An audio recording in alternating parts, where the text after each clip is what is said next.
Good evening, everyone, and welcome to St. Gabriel City Council meeting. Today's date is Tuesday, June 15, 2021. I'll call this regular meeting to order at 6:32 p.m. Closed section report. Our city attorney will now give the closed section report. Sure. The board met in closed session to discuss labor negotiations for the groups identified in the closed session for the special meeting. The city council received a report from negotiator. No reportable action took place. Mr. Mayor, that concludes the report. Thank you, Keith. And next item is Pledge of Allegiance led by Mayor Liao. That's me. Please rise. And place your right hand at your heart. Repeat after me. Let's start. I pledge allegiance to the flag of the United States of America and to the republic for which it stands, one nation under God, indivisible, with liberty and justice for all. Thank you. Now you can see it.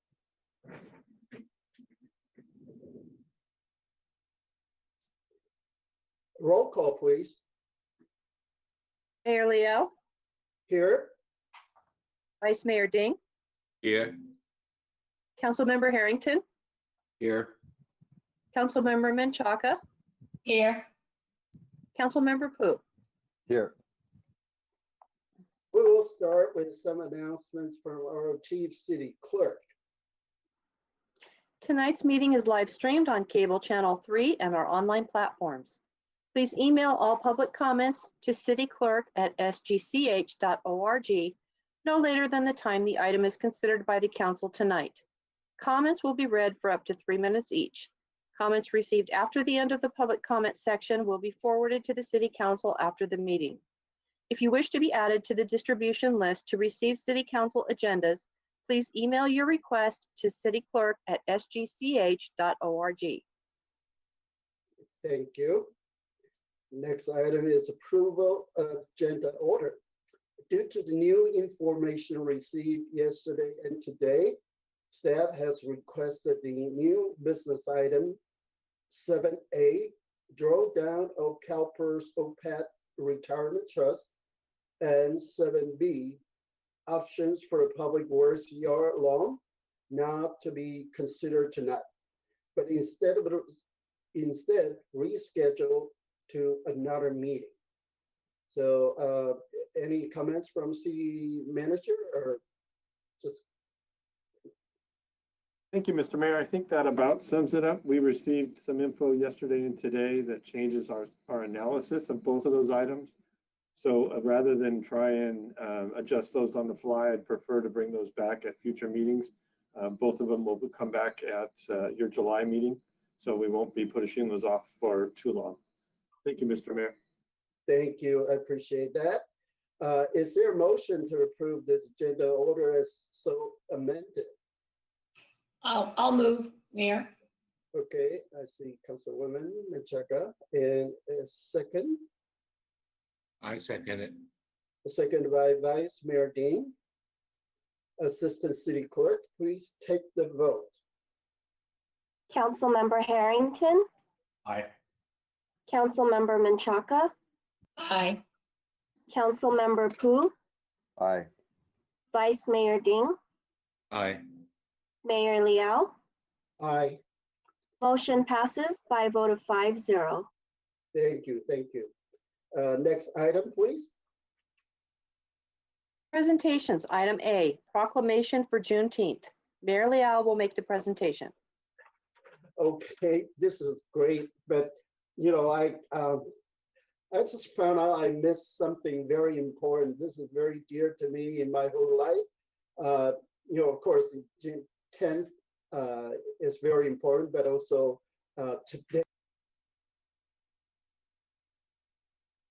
Mr. Mayor, you've muted your microphone by accident. I knew that, sorry, or someone put it on purpose. But anyway, today is, you know, just wonderful for my passion. I'm trying to help all the seniors in LA County, but today is the World Elder Abuse Awareness Day. It was founded 15 years ago by World Health Organization, but also International Network for Prevention of Elder Abuse. But since we didn't prepare a proclamation, so I just want to mention it. But yes, I will read today's Juneteenth Day, and this is from City of St. Gabriel. Whereas Juneteenth, also known as Juneteenth Independence Day, Emancipation Day, Emancipation Celebration, and Freedom Day, is the oldest known celebration commemorating the ending of slavery in the United States and has been celebrated by the Black community for over 150 years. And whereas President Abraham Lincoln issued the Emancipation Proclamation on January 1st, 1863, and declared that all persons held as slaves within the rebellious states are and henceforward shall be free, paving the way for passing the 13th Amendment, which formally abolished slavery in the United States of America. And whereas June 10th of June 1865 is considered a date where the last slaves in America were free, when General Gordon Granger rode into Galveston, Texas, and issued General Order Number 3, almost 2.5 years after President Lincoln issued the Emancipation Proclamation.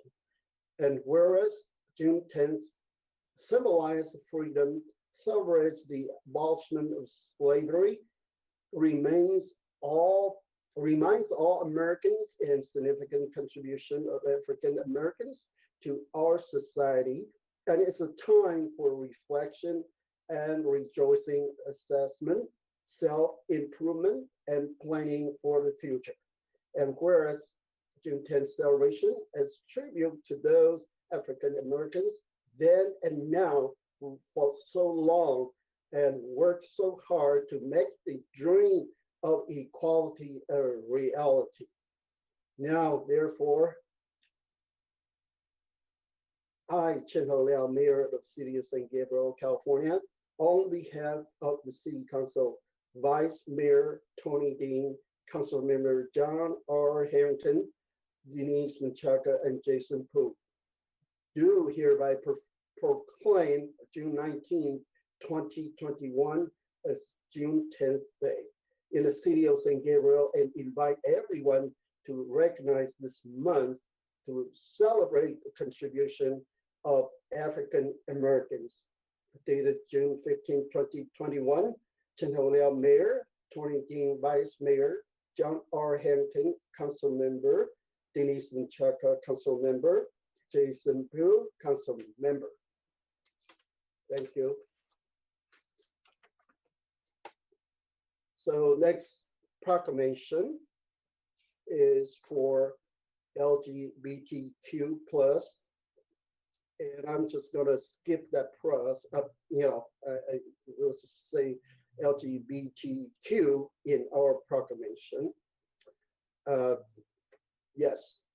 So this is a Pride Month for LGBTQ, and City of St. Gabriel has a proclamation for this group.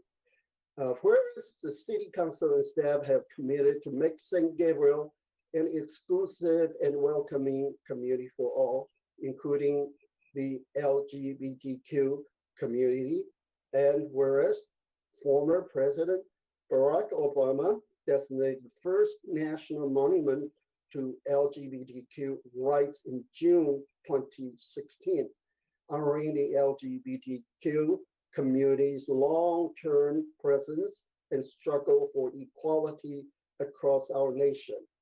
And whereas as June 2021 marks the 52nd anniversary of the Stonewall Uprising in New York City, the City of St. Gabriel is dedicated to continuing efforts to ensure equality and respect for all. And whereas the City Council has established the city human equity, access, and relations. That's here commission. Whereas all members of the San Gabriel community, including those who are lesbian, gay, bisexual, transgender, queer, or questioning, intersex, or asexual, have the right to feel safe, not to be discriminated against, and to live without the threat of harassment. And whereas the city of San Gabriel takes pride in the fact that we are a vibrant, diverse community and probably joins other communities in striving to build a stronger, better state and nation for all residents. And whereas the LGBTQ community has made great strides, however, work remains in order to achieve full equality, inclusion, and acceptance. Now, therefore, I, Chin Ho Liao, Mayor of the City of San Gabriel, California, on behalf of City Council Vice Mayor Tony Dean, Councilmember John R. Hampton, Denise Menchaca, and Jason Hu, do hereby proclaim June 2021 as LGBTQ Pride Month in the city of San Gabriel, and invite everyone to join this special observance dated June 15, 2021. Chin Ho Liao, Mayor, Tony Dean, Vice Mayor, John R. Harrington, Council Member, Denise Menchaca, Council Member, Jason Hu, Council Member. So that's the end of the proclamation. Mayor, may I say a few words? Sure, go ahead. Okay, thank you. First of all, I wanted to thank my colleagues. I know Councilmember Pu also mentioned at the last council meeting that he felt that this proclamation was important for the city. I actually was able to work with our chief city clerk, and they can confirm that this is the first ever proclamation that the city has ever done for our LGBTQ community. So I wanted to make that announcement. Also, I've been in contact with the San Gabriel Valley LGBTQ Center, the president, and she wanted to share the fact that for now we are one of 7 cities in San Gabriel Valley to do such a proclamation, but that more are coming, and that she really appreciates that city of San Gabriel is embracing and is part of this movement of making sure that all of our community feels safe. And then lastly, I know it's kind of late, but I have had conversations with our city manager about having a flag of some sort, the pride flag, be flown at least at one public facility. I know typically they're at all our public facilities, but it is already June 15th, but something for us to consider, even if it's just one facility, if it's just City Hall, I think that would really lend itself to, we can have a further discussion about that maybe for next year. But even this year, we still have 15 days. Anyway, so thank you to everyone for making this possible, and thank you for city staff. That was all. Thank you. And San Gabriel is, an inclusive city, and as also a welcoming city. We welcome everyone. So this is the right timing, or that we do something like that. Maybe in the future, Councilmember Menchaca, maybe you want to start a parade. Yeah, that would be fun. So thank you. Well, Mayor, as a matter of fact, there is some discussion about that. We actually started it last year, but with COVID, everything was put to a screeching halt. But I'm hoping to kind of continue on with that effort, and I will share, as we make progress with the rest of council, what the discussions, how they come to fruition, and so there is some movement there. So thank you, Mayor. Thank you. But, like I mentioned earlier, I'm very concerned about our seniors, especially after this COVID-19. So many seniors passed away, and without a lot of them still without death certificates. Oh my God, I just couldn't believe these families are suffering from this, sad incidents. But anyway, there are many senior abuse out there, and if we see something, we should report. But anyway, I didn't make a proclamation out of that, but I think maybe next year, because that's the date, June 15th, and so we remember that. Thank you. And the next item is COVID-19 briefing. And presentation will be made by Fire Chief Wallace. Good evening, Mayor Liao, Vice Mayor Ding, and members of council. This is Steve Wallace, Fire Chief for the City of San Gabriel, and I am bringing to you tonight a brief update, thankfully brief update, on COVID and its impact of operations in the fire department. As we all know, today was the big reopening day. Today's the day that the Los Angeles County realigned itself with state guidelines. There's lots of changes, more than I'm going to want to get into here and keep everybody listening to tonight. So I would recommend that we visit publichealth.lacounty.gov for instructions and updated guidelines. As well, if you visit the City of San Gabriel's social media, especially the Facebook pages, there's lots of guidance there. What it boils down to, basically in San Gabriel, masks are no longer required for those who are fully vaccinated in most locations. Masks are required for those that are unvaccinated in select settings and indoor locations, and businesses, hosts, and operators can still require masks. And people, if they feel more comfortable wearing a mask, shouldn't be prohibited from participating in any activity or entering a business because they choose to wear a mask. Again, more information at publichealth.lacounty.gov and on the San Gabriel City social media pages. With regard to operations in San Gabriel, the fire department is at 100% normal operating capacity. We have no members out with any illness right now related to COVID. We have not been identifying cases in the field, nor transporting, nor treating the cases, which is very, very good news. In Los Angeles County, there's just under 10 million people now vaccinated. The number is 9,924,916 people vaccinated in the county. In San Gabriel, we have about 75% of our population vaccinated, and that compares to about a 64% rate overall in the San Gabriel Valley. So way to go, San Gabriel citizens. You guys are doing great. In San Gabriel, we have now a total of 3,297 cases, and sadly, 203 people have passed away from this disease during the pandemic. Our PPE stocks are excellent in the fire department, and Cal OES has just released more. So we're going to make a requisition and bolster our stocks even more, so we are prepared for whatever else comes around the corner. And even with all this good news, let's just keep looking out for each other. We're moving into a new landscape, but let's keep watching each other's backs and keep this moving forward. That's my end of report. Thank you. Thank you, Chief Wallace. Next report by our Police Chief Harris. Mr. Mayor, Mr. Vice Mayor, members of council, good evening. This is Gene Harris, the Police Chief for the City of San Gabriel. And we have a very short COVID briefing in that we are still providing 100% of our service delivery, having no ill effects or impacts from COVID with regard to our employees. We're still delivering the message for people to be safe, conduct themselves safely, and follow the rules, as Chief Wallace has talked about. And we are happy in the police department to get to a Dodger game at full staff and go Dodgers. And that is the end of our report. Okay, thank you, Chief Harris. So any councilmember questions or comments? I see raised hand by Councilmember Menchaca. Thank you, Mayor. I had a question. I believe it would be for Chief Wallace.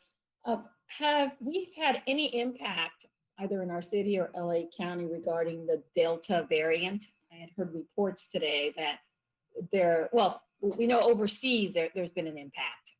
I think the United Kingdom extended it for another month, their lockdown. But I do hear that our south side of our nation is seeing elements of those cases. Have we seen anything here that could cause concern? Thank you, Councilmember Machaka, for the great question. I don't have any statistics that say the number of cases identified or present in Los Angeles County. What I do know is the difference is I believe the southwestern U.S., especially California, has a higher vaccination rate than probably a lot of the south and southeastern United States, which is making a difference. There was some data out in the last 2 days specifically dealing with this variant, saying that, well, it's not in the high 90% rate of being effective. It's still providing excellent protection against this D variant. I can look into that a little more and see what kind of impacts we're having, but we have not identified anything within the city of San Gabriel, and I've not received any alerts from the EMS agency or Fire Chiefs Association in Los Angeles County. Thank you. Thank you. I had one more question. Yes. Also, I guess it would be for, maybe it's the city manager in general. There's no system in place right now that I'm aware of where you can verify whether a person is vaccinated or not. It's more of an honor system. But I wasn't sure at the municipality level, because it seems to be on a case by case basis. But if you do have personnel who are not vaccinated, the recommendation is that they wear masks. But what do we do as a city to make sure that all the city employees are safe, and whether it's fire, police, or city hall or public works? Thank you, Councilwoman Menchaca and members of the council. That's a great question, and we can get into it even a little further in the last item of the night, which is the reopening discussion. But there's a little bit of an inconsistency right now because of OSHA in the requirements for what the general public can do and what employees can do. So for example, if you go to a movie theater, you can sit in the movie theater, and if you're following the guidelines of CDC, you're okay if you're vaccinated not to wear a mask and to sit in that full theater. But by the OSHA standards, all of the employees in that theater will be still wearing a mask, even if they're vaccinated. So we will be following as a city, as far as our employees go, we'll be following those same guidelines. And all of our employees will be wearing masks, no matter whether they're vaccinated or not, until the OSHA aligns those guidelines. That's supposed to happen at a meeting, I want to say Wednesday or Thursday this week. And then it will be, I think the governor indicated he might make that put into place quicker than normal OSHA standards. So within the next 2 weeks, those guidelines should be aligned. As far as verifying, it's predominantly on the honor system when you go places. When you go into businesses, there will be a sign on the door stating what that business's policy is. Businesses, whether public or private, can still require customers to wear masks. So that's one of the things that we're trying to stress as a society, a community, whatever you want to call it, is please be patient. If certain businesses prefer to have customers masked, that is still their right to do so. That will be on the door. But to your point, it is an honor society. I'll end by saying that the governor is trying to come up with a better methodology for a vaccination proof, so that people, when they go to board an airplane or go to an event, an outdoor event that's one of these mega events that will require either a negative test or a vaccination, that there's an accepted standard for people to use if they have been vaccinated, and that's forthcoming. So we will be able to use that hopefully sometime in the near future. Hope that answered your question. Okay, thank you, Mark. If you could just let us know, keep us informed, because there is a lot of confusion, even for council chambers. What does that mean? How do we keep our those who attend our meetings, who want to attend our meetings, how do we assure them that it's safe? So we can have further discussions at the end, but thank you for that. Thank you. I think Mark is correct.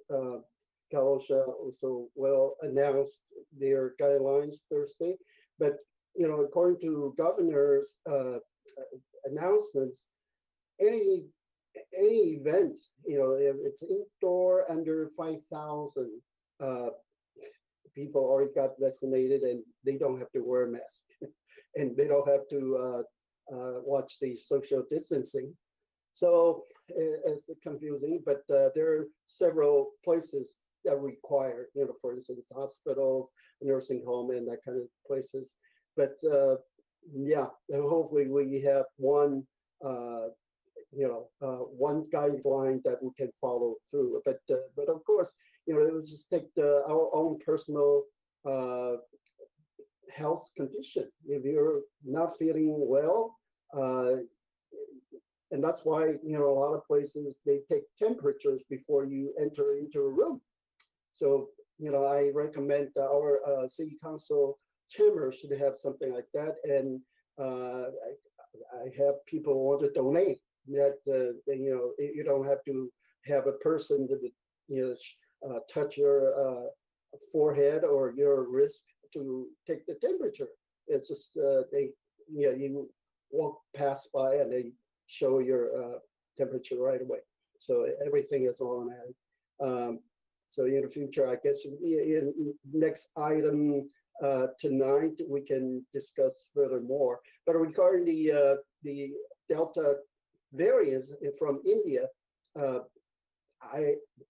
I've found out, our vaccines in our area, majority of Pfizer's and Moderna, and their efficacies are very strong against those variants. So I think we're safe, even though we're talking about maybe a booster shot in the future, but I don't think right now we needed that. So yeah,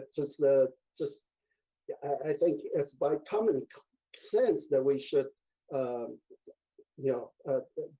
judge ourselves and say, hey, this is a place that we need to wear masks or not. But fortunately, we're coming to an age that we can get back to normal. And as a matter of fact, today is the day a lot of people don't wear a mask out on the streets, but those other people already have vaccinations. That's why they don't wear a mask. But if you haven't got your vaccines, you still have to wear a mask. So it's the honor system, and which how we're gonna distinguish that.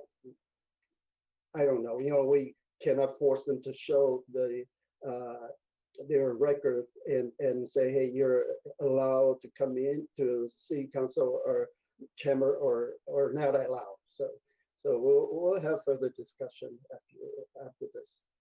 So any other city council will have comments on this report? I see none. Next item, please. Public comment. This is the time set aside for members of the public to address the City Council on items of interest that are not on the agenda but are within the subject matter jurisdiction of the San Gabriel City Council. And Mr. Mayor, we do have 3 comments tonight. The first is from Mary A. Pritchard Parker, RPA, Adjunct Professor of Anthropology and Archaeology, Pasadena City College. And it reads as follows. Dear Editor, I am sending this letter in regards to printing an article that included hurtful and erroneous information about the indigenous people of this area. The indigenous people of the greater Los Angeles Basin and surrounding areas have been called the Gabrieleño since they were the laborers who built the Mission San Gabriel. Since this period, the indigenous peoples have experienced the most horrific atrocities. They were removed from their ancestral lands, and there were attempts to eradicate their culture, history, language, and identity as a people.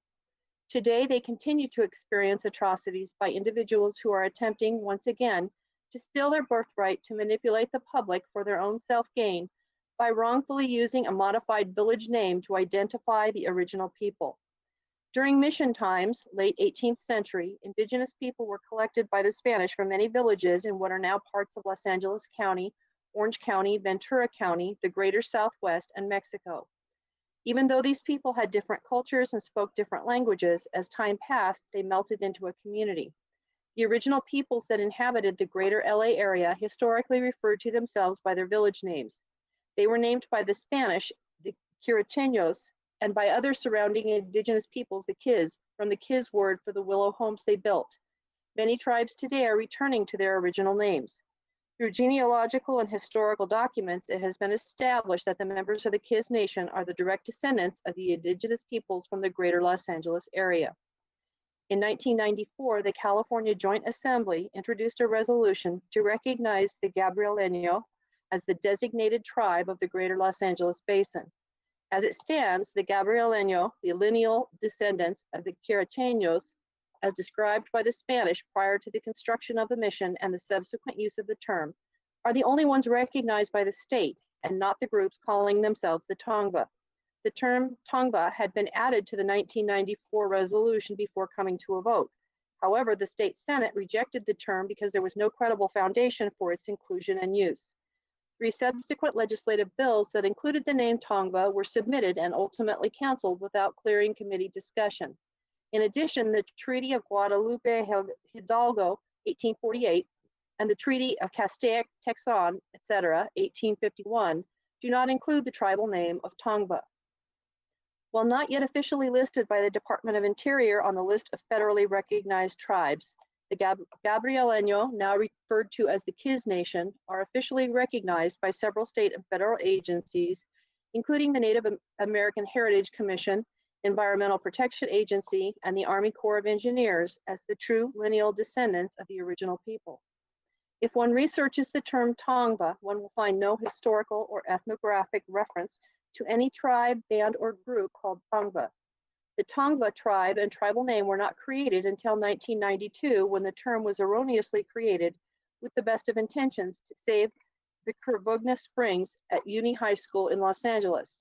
The term Tongva and the individuals who created and continue to use the term are not the descendants of the Kiz of the Greater Los Angeles Basin and surrounding areas. The creation and use of this name and the co-opting of the ingenuity of the true descendants has created confusion and caused harm, whether intentional or not. The Gabrieleño Kiz Nation people are alive and well in their traditional homeland. And that's the end of the 3 minutes. The next comment is from Chastity Jennings Nunez, MD, and reads as follows. To the City Council members and those attending tonight's meeting. As a city government and a commissioner of the HERE Commission, we are asking members of the community to increase their civic engagement and looking for ways to encourage and facilitate that participation. Certainly, feeling that their participation is welcomed and valued is necessary to make this happen. I have seen 4 of the 5 city council members at every public event in the last year. Council members Ding, Liao, Menchaca, and Pu have represented our city proudly and in person at city-sponsored and official events like the Christmas tree lighting celebration, promoting our city's COVID-19 testing and vaccination sites when Governor Newsom was a guest here, announcing the formation of the HERE Commission and the recent press conference concerning the San Gabriel Mission fire. They have also supported diversity and inclusion in San Gabriel by being a part of the Black Lives Matter March a year ago and every AAPI rally and march, including Block the Hate at Vincent Lugo Park. Recently, private events with exclusive access to Councilman Harrington, labeled as community meetings, have been taking place. There is nothing wrong with like-minded people meeting privately or campaigning for a candidate, but deceptively promoting it as a community, i.e. city event, is very problematic when our city is attempting to embrace inclusivity and equal access to our government. City council members are elected and expected to represent all of the residents of their city, not just a small faction that agree with the opinions and ideals they hold. If, as a resident, I am motivated and engaged enough to attempt direct communication with my council member, I expect there to be an acknowledgement or response. There are not enough residents who are willing to participate for them to be ignored. Thank you, council members Ding, Liao, Menchaca, and Pu, for being responsive to your city's residents, even those who were in opposition to you. Being a council member, especially over this last year, requires more than logging on to a virtual meeting once a month. This last year has shown us that we need representatives who are 100% engaged in our community and willing to listen not only to the voices that agree with them, but as importantly, to those with different opinions. The final comment for this general public comment reads as follows. To the Honorable City of San Gabriel Council members, my name is Camilla Camaleon. My pronouns are she, her, ella, and I stand before you today as the first trans woman of color president of the San Gabriel Valley LGBTQ+ Center. We are a nonprofit that was formed in 2011 to enrich the lives of LGBTQ+ San Gabriel Valley residents by fostering advocacy, education, and respect for individuals, and by providing resources which encourage cultural diversity, healthy living, and full achievement of personal potential. As an organization whose mission is to promote a safe and inclusive San Gabriel Valley for all people of all orientations and gender identities, we are incredibly honored and humbled that 52 years since Stonewall, the modern LGBTQ+ rights movement continues in our own neighborhoods. Although there have been many advancements over the last 5 decades, our team knows there is still much work to be done. On this 15th day, 52 years since Stonewall, the modern LGBTQ+ rights movement continues in our own neighborhoods. Due to the Safer at Home order, it has been impossible for the LGBTQ community to gather in our usual regional pride celebrations, as they have all been canceled or postponed indefinitely. That is why recognizing the LGBTQ community's contributions in our society is needed even more, especially by such institutions as city governments, where many of our LGBTQ community members live and work. Let it be known that LGBTQ folks have made and continue to make positive and long-lasting contributions to society by advancing areas of diversion, inclusion, equity, and respect. The San Gabriel Valley LGBTQ+ Center is pleased to offer its strong support for the passage of the City of San Gabriel's proclamation recognizing June as Pride Month. The center applauds your leadership regarding this effort and remains committed to supporting you in further advocacy efforts for the LGBTQ+ community year-round. And Mr. Mayor, that includes the public comments. Thank you, Chief City Clerk. Next item, please. Consent calendar. All items listed under the consent calendar are considered routine, and recommendations will be approved in one motion unless a member of the City Council or public requests separate discussion. And Mr. Mayor, we do have one comment from the public for item 4I, which I will read at this time. Hello, I am submitting the following comment in regards to the contract with WHA. I wish to submit the following comment in regards to the contract with WHA that is part of the consent calendar for this evening's meeting.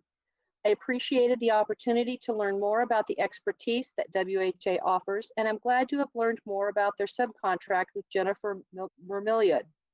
Would like to ask that WHA attend the June 23 meeting of the Historic Preservation and Cultural Resource Commission.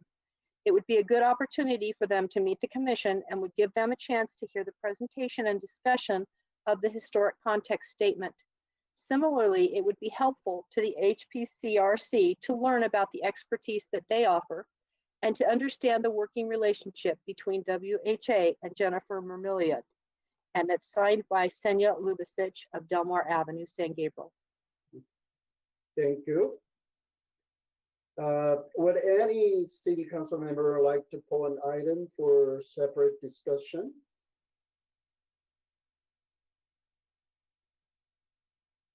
I see none. Do I have a motion to approve the consent calendar? I'll move. Okay, moved by Councilwoman Menchaca. I second. Second by Councilmember Pu. Assistant City Clerk, please take the vote. Councilmember Harrington, Aye. Councilmember Menchaca, Aye. Councilmember Pu, Aye. Vice Mayor Ding, Aye. Mayor Liao.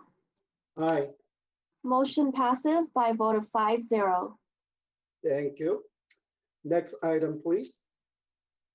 Public hearing item A, adoption of proposed operating budget, capital improvement program, fee schedule, and appropriations limit for fiscal year 2021-22, and first reading of ordinance number 672, instituting a candidate filing fee for candidates for elective office, and ordinance number 673, amending chapter 9 of the San Gabriel Municipal Code relating to alarm permits.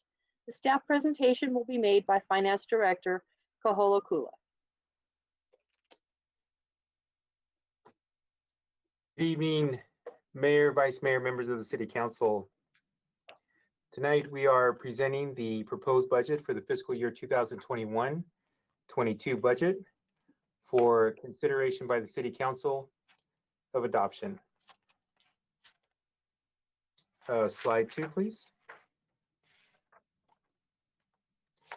The total all-fund city budget for the City of San Gabriel is $88,659,000. That is the budget that we're presenting to the council tonight for consideration and adoption.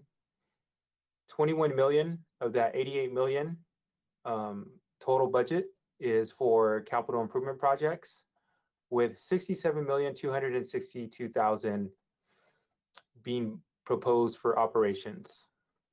The city's main operating fund, the general fund, makes up 65% of the total all funds city budget, with a total budget of 43,877,000. Slide 3, please. The budget process has been basically a 6-month process to come to this point. The budget process began in January, and from January to March, the city staff, city manager, and the finance team performed revenue projections, came up with expenditure plans, fee study calculations. There were meetings conducted with the departments and the city manager. And in April, on April 1st, 2021, a city council meeting was conducted to conduct a fee study workshop. The city manager and the executive team finalized the proposed annual budget in April for preparation to present to council for a budget study session. And then on April 24th, 2021, a budget study session was conducted with the city council. In the following month, in May, individual meetings were conducted with city council members, city manager, and finance staff to discuss and analyze the budget. And then that brings us here today, where we're presenting the budget, conducting a public hearing, and presenting the budget for consideration for adoption by the city council. Slide 4, please. The highlights for the city's budget, as mentioned earlier, the total all funds city budget is 88.7 million. The general fund, which is the city's main operating fund, has a projected surplus of 4.3 million with a positive ending fund balance of 8.2 million. This projected surplus and ending fund balance does include the American Rescue Plan funds based on their original projections. Those projections have been updated. The city is projected to receive in total for American Rescue Plan funds of 9.5 million. 4.75 million of the American Rescue Plan funds will be received near the end of June, probably early July. And then 12 months later, the second tranche of the American Rescue Plan funds of 4.75 million will be received by the city. There'll be additional slides in the presentation to have some discussion about the American Rescue Plan funds. But the other highlight for the city's overall budget is 21.4 million in capital improvement projects. Slide 5, please. So next we'll take a deeper dive into the city's general fund. Slide 6, please. So here is a table of the city's general fund. It compares the previous year's budget to the current year proposed. In the middle column is the current year proposed for the general fund. The general fund begins the year with a positive fund balance of 3,932,000. That's projected, and that does include the American Rescue Plan funds. There is proposed revenues, projected revenues, and transfers in of 48,192,000, which does include the American Rescue Plan funds, and proposed expenditures of 43,877,000. That would leave the general fund with a positive fund balance of 8,247,000, which would be a net increase of $4,315,000. One thing we wanted to show on this table is a comparison between the general fund proposed as compare that to the general fund if the American Rescue Plan funds had not been received on the column on the right. And you can see that the general fund would still have a positive fund balance, a beginning positive fund balance of $182,000. The revenues would be lower because the American Rescue Plan funds would not be included, and there would be the same expenditures and transfers out, with an ending fund balance of $747,000.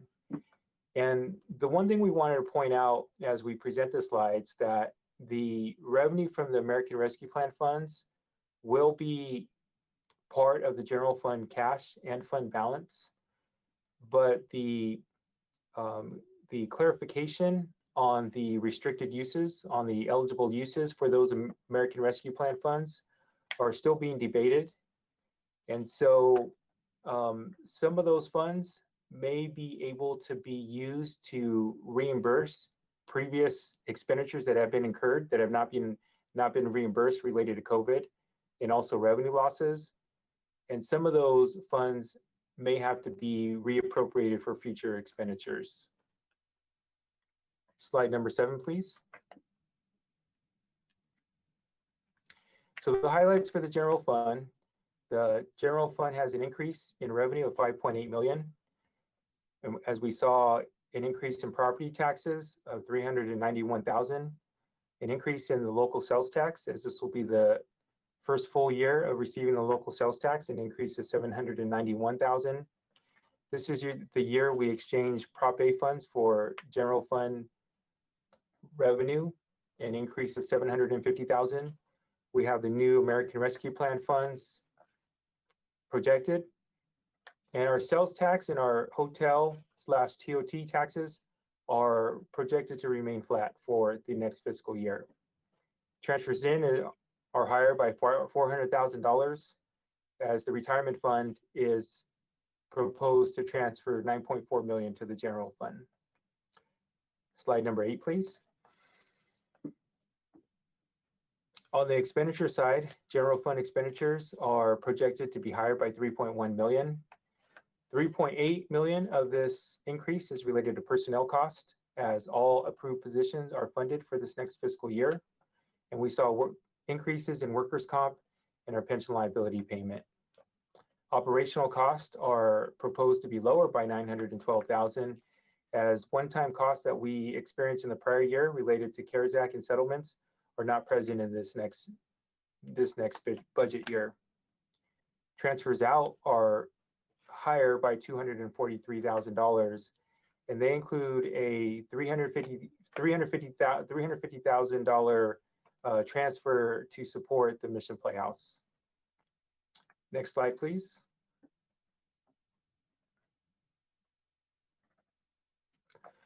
Now, taking a look at our general fund reserves, as stated earlier, the general fund is projected to have a reserve of $8.3 million by the end of fiscal year 2022, which would provide the general fund a reserve percentage of 18%. By the end of, at that rate, the general fund would have met the target that was set in the fund balance policy target of 17% by June 2028. However, as we contemplated the 5-year projection and we looked at 5 years of our general fund and expenditures and revenues, by June 30th, 2025, the fund balance percentage would have dropped below 17% due to rising pension costs. And as the City Council is aware, options are being evaluated to restructure the city's pension liability. Slide number 10, please. Moving on to our capital improvement program.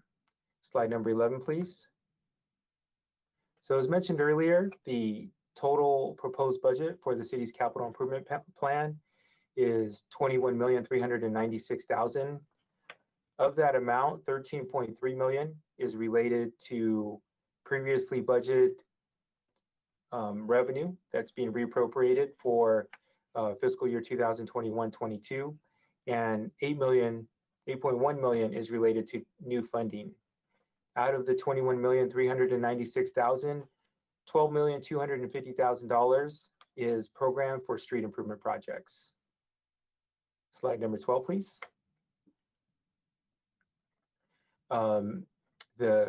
We'll take a quick look at the fee schedule that is being presented to the City Council. Next slide, please.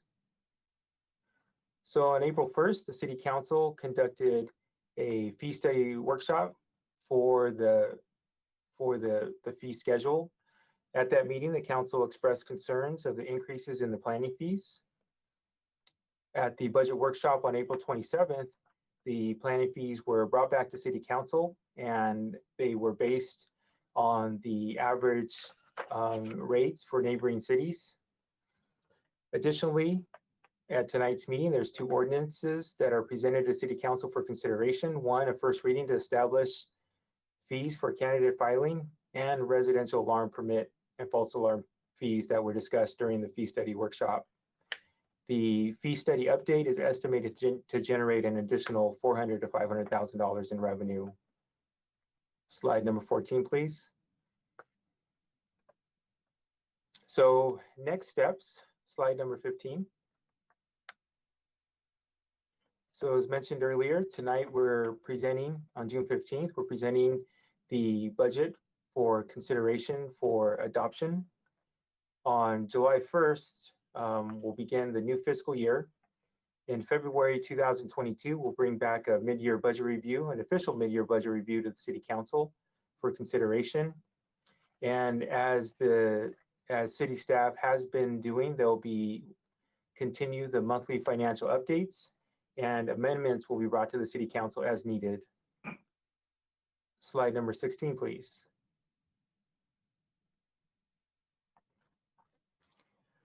Additionally, there'll be an item that will be brought back to the City Council to discuss the uses of the American Rescue Plan funds. Currently, the eligible uses are being clarified. Once those uses are clarified, an item to discuss the American Rescue Plan funds can be brought back to City Council. And as mentioned earlier, based on the most recent projection, the city is projected to receive $9.5 million in American Rescue Plan funds. Also, an item related to the Mission Playhouse will be brought back to the City Council to discuss options for the operation of the Mission Playhouse. Currently, the general fund is budgeted to provide $350,000 in support to the Mission Playhouse. This $350,000 is based on scaled down operations. Next slide, please. So tonight, staff is recommending that the City Council conduct a public hearing on the proposed 2021-22 operating and capital improvement program budgets, fee schedule and related ordinances, and appropriations limit. And after receiving comments and testimony about the following resolutions, adopt the following resolutions. Resolution number 21-22, adopting the City of San Gabriel fiscal year 2021-22 operating budget. Resolution number 21-23, approving the City of San Gabriel 2020-21 to 2024-25 5-year capital improvement program, and adopting the 2021-22 capital improvement program budget. Resolution number 21-20, establishing the City of San Gabriel's appropriation limit for the fiscal year 2021-22. Resolution number 21-21, adopting the fee schedule for fiscal year 2021-22. And it is further recommended that the City Council introduce the following ordinances for the first reading by title only. Ordinance number 672, entitled An Ordinance of the City Council of the City of San Gabriel, California, instituting a candidate filing fee for candidates for elective office. Ordinance number 673, entitled An Ordinance of the City Council of the City of San Gabriel, California, amending Chapter 91 of the San Gabriel Municipal Code relating to alarm permits. If the City Council chooses, the recommendations can be adopted in one motion by the City Council. Slide number 18, please. That concludes the presentation. We can take any questions or comments you may have. Thank you. Thank you.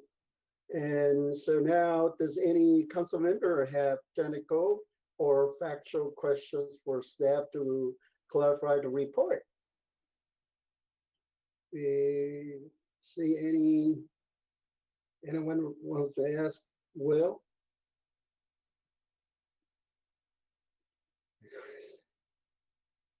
If not, I'll ask Will questions. So, City of San Gabriel population is under 50,000. So we're called the non-entitled cities. And county is 200,000. Also, it's called entitled county. So the way it works with this American Rescue Plan, we will not get the money directly from the Treasury Department. So we're going to receive the funding from the state. However, the state will get their money maybe today or this week. And so it takes 30 days for state to issue checks to our city. So, and most likely by the time we get our first check, RFP, it will be sometime around July 15th. So that's another, fiscal year. So I don't know, we have to change any of this because we thought we gotta get the money before June 30th, but most likely we're not going to have that.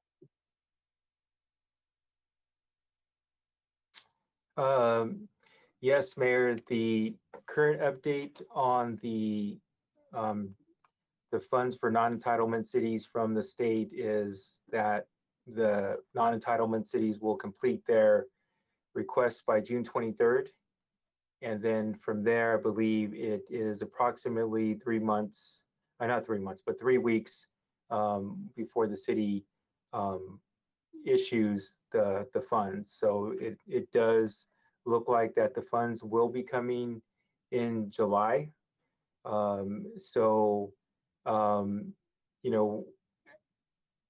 At that point, if the funds do come in July, then those funds would be fiscal year 21-22, but the second portion of it would be coming in 22-23, where our current projection that has been presented had the first half of the funds coming in during this fiscal year. So that would impact the beginning fund balance and reduce it to that amount of $187,000 if we had not received the ARP funds. So that would be the impact of not receiving the first tranche in this fiscal year and the second tranche in the next fiscal year. That sounds good. We're still in positive. We still have cash flow, even though the number is small. But good thing is we are going to receive $2 million more from this ARP funding, from 7.5 to 9.5 million. So that's just great news. So that's my question. Any other council member have questions? Factual?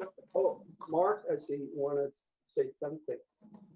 Thank you, Mayor Liao, and I'm sorry to have this discussion on the fly, but Director Kaholakula, I thought we talked about accruing those back to this fiscal year because it's a receivable that was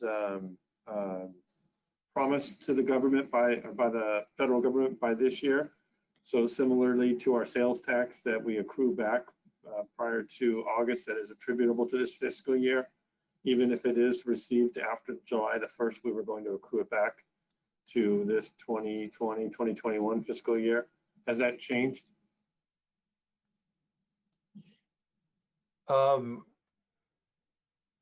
Let's see here. I think that's something that we'll have to look into if it would meet the accounting rules for it to become a receivable. I think my initial feeling, just the way these funds are being allocated, that it wasn't necessarily owed to the city by June 30th. It almost seems like it's owed to the city whenever the federal government decides to send it. So if it was owed to us by June 30th, then yes, it definitely would be receivable. And but if there's no requirement for them to send the money by June 30th, then it would probably flow when we actually receive the money. But either way, it'll be part of the audit. The auditors will determine what the correct year is. So if we did it in the wrong year, one way or the other, it would get adjusted at that point. That being said, we want to be correct. So whatever your determination is fine. Okay, thank you, Mark. Any others? I had a couple questions, Mayor. Councilmember Hampton. Thank you, Mayor. So my first question is actually regarding Ordinance 673, the alarm ordinance, so regarding permits. I just wanted to figure out, the impact of this. Like, what is the impetus behind requiring homeowners to have a permit to have an alarm? I mean, I don't remember ever having that discussion as council. If it was just because we get a lot of false alarms from homes, or what's the reasoning behind this?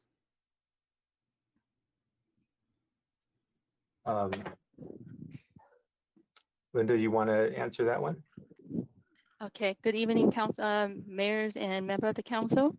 Certainly in the code, or actually in the ordinance, there have always been an alarm permit allowed. However, there was no fee established by the council. So we never had it enforced. So this time around, we had the fee study, and the fee was determined and put onto the fee schedule. One thing we did notice certainly is a lot before, it was mainly for commercial, where we first of all supposed to have an alarm permit, which we didn't enforce, but we enforced where if there were false alarm, they would get 3 free of charge, and any subsequent one in a 12 months rolling period, they would get charged for a false alarm fee. And before, residential were not on there. So with this change, it does include the residential portion. So that is the impact. That is the impact to the residential side of the alarm, any alarm permittee that is gonna apply for this permit. And the change here is for the ones who get the alarm, they will get the 3 free of charge false alarm in the 12-month period. If any of our fire or burglary alarm has been set off, then they would get that free of charge and will not be getting a bill until the 4th one or any subsequent one. And before they really did not have that. Before, there wasn't any. Commercial have always had it, and we do, and finance do the billing after getting reports from our police department or fire department, and bill to the commercial. So that's a change. And for your question, as far as impact goes, I think that is certainly more on the residential side. And the commercial, the difference here, if they apply for the permit, they'll get 3 free of charge. If they do not turn in the applications, then the first one in the 12-month period will get charged. So that's the difference. I hope that clarifies it more. Yeah, I understood the scheme. I'm just, for me, when you're permitting something, it's almost a disincentive to own the thing. So, for example, if I want to get an alarm, now I have to get a permit. Now, the scheme in the ordinance does not differentiate between monitored alarms and alarms that, for example, like a ring alarm, if you don't get the quote unquote professional services, then it will never ring the police. So is that under this ordinance or not, or is it? So for example, if I have that here, I don't see anything that would differentiate a ring alarm. So let me just. So for example, let me just give you an example. If I own a ring alarm and it's not monitored by the police, it's impossible for me to get a false alarm to the police because they're not ever going to be contacted from my ring alarm. Do I still have to pull a permit? Am I in violation if I don't do that? Councilman Harrington, this is Mark Lazaretto. I can answer that. Under section 9105, section B, it defines it as an alarm that transmits a signal back to the police department, either by direct telephone or direct communication.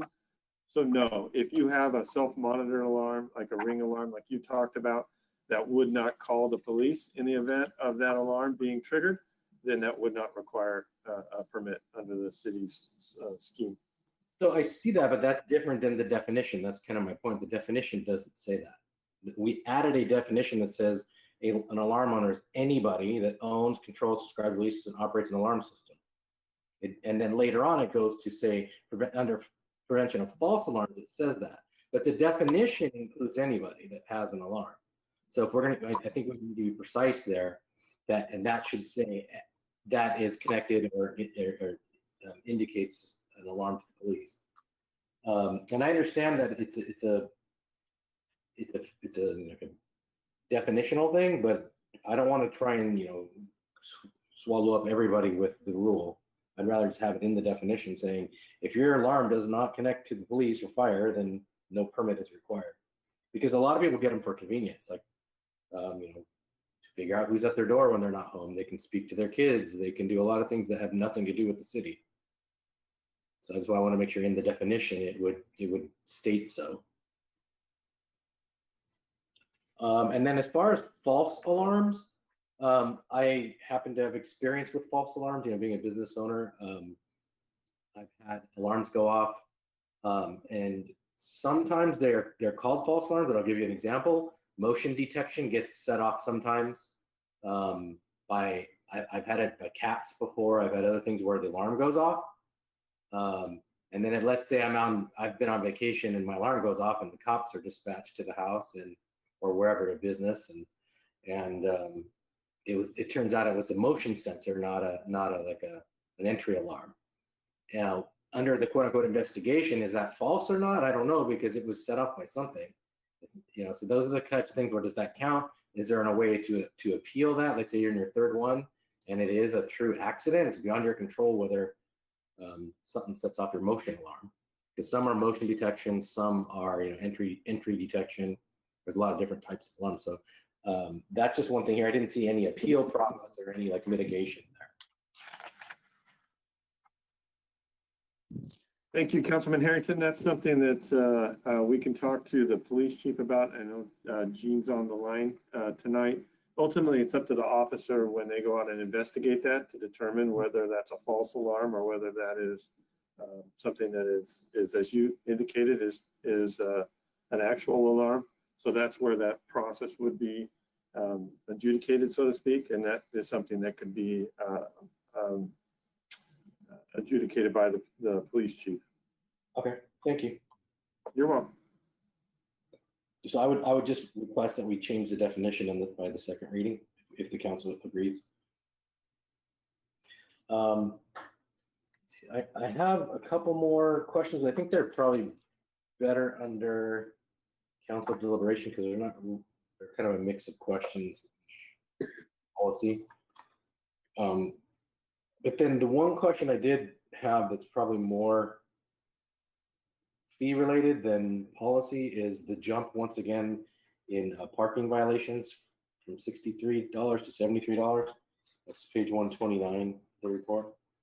I think it's a pretty significant jump once again. I think last time we went from, I think when I first got on council, we were $40 and now we're already on $73.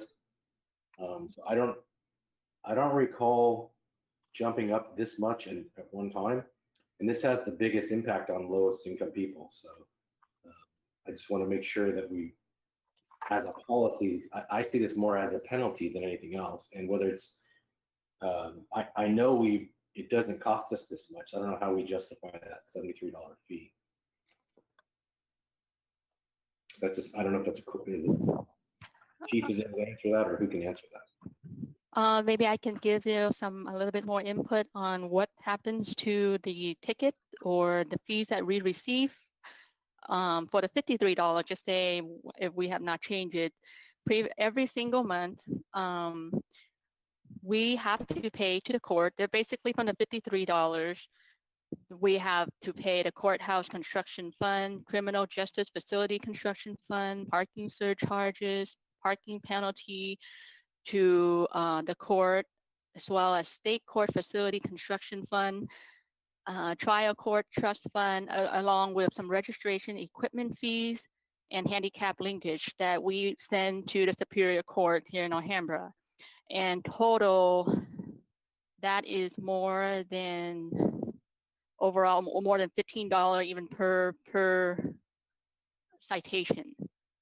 And that's where the reason why we have that increase is to capture those costs, and that's where the increase that's why the increase was put in this time for the fees. So if it's a fee, my understanding, this might be a question for Keith, we can only charge what the actual cost is, right? Mm-hmm. That is correct. So we went up exactly $10 this year. I mean, that's, or since the last time we raised it. If we could, I'd like to see a breakdown of what the costs are, because that's 15 out of 73. I don't know where the other dollars come in, but to me, it seems like we're getting up there pretty high for some of the violations.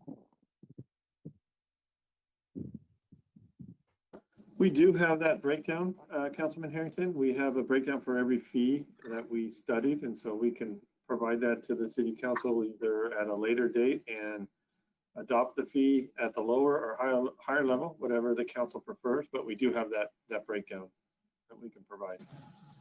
Okay. Just to me, it seems like we're making a pretty significant increase. And like I said, I think that's going to have an outsized impact on some people. So thank you.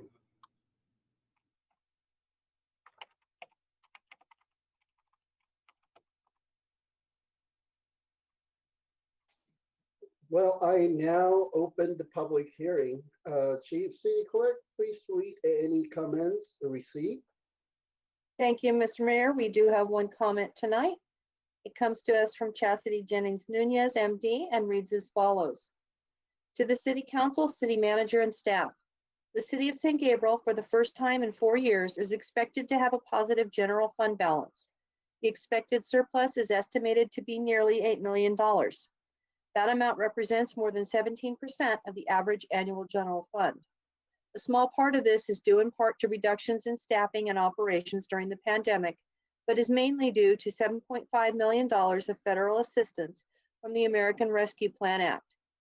Thanks to Democrats, not a single Republican in the U.S. House or Senate voted for this relief, our city is receiving an unexpected $3.7 million on June 30th and an additional $3.75 million that is included in the 21-22 budget. According to the staff report and the budget message, these funds have not yet been programmed. The City Council should not allocate this windfall of money without an effective campaign to obtain input from resident stakeholders. Business interests are well represented by the city, but resident input has to be obtained. This is the time for community input into how the surplus can best serve our residents.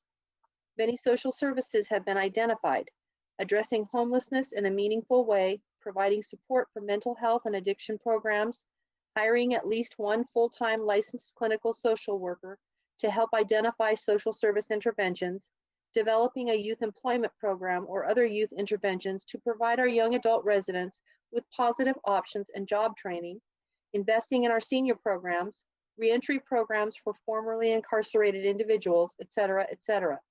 These are the investments to make if the City Council wants to resolve to make San Gabriel a safer and more prosperous city. There needs to be a very thoughtful use of the funds in new and innovative ways instead of continuing to do the same things and expecting a different outcome. Some type of community focus group should be planned. The decision to not provide more robust social services for our residents can no longer be blamed on a lack of funds. If it is not done, this is a choice by our City Council members not to invest in the health and vitality of our city. That concludes the comment. Thank you. Announcement. Now I close the public hearing. The time for public comment on this item has closed. Now is council deliberation and discussion. Any city council want to bring discussion or ask questions for Will?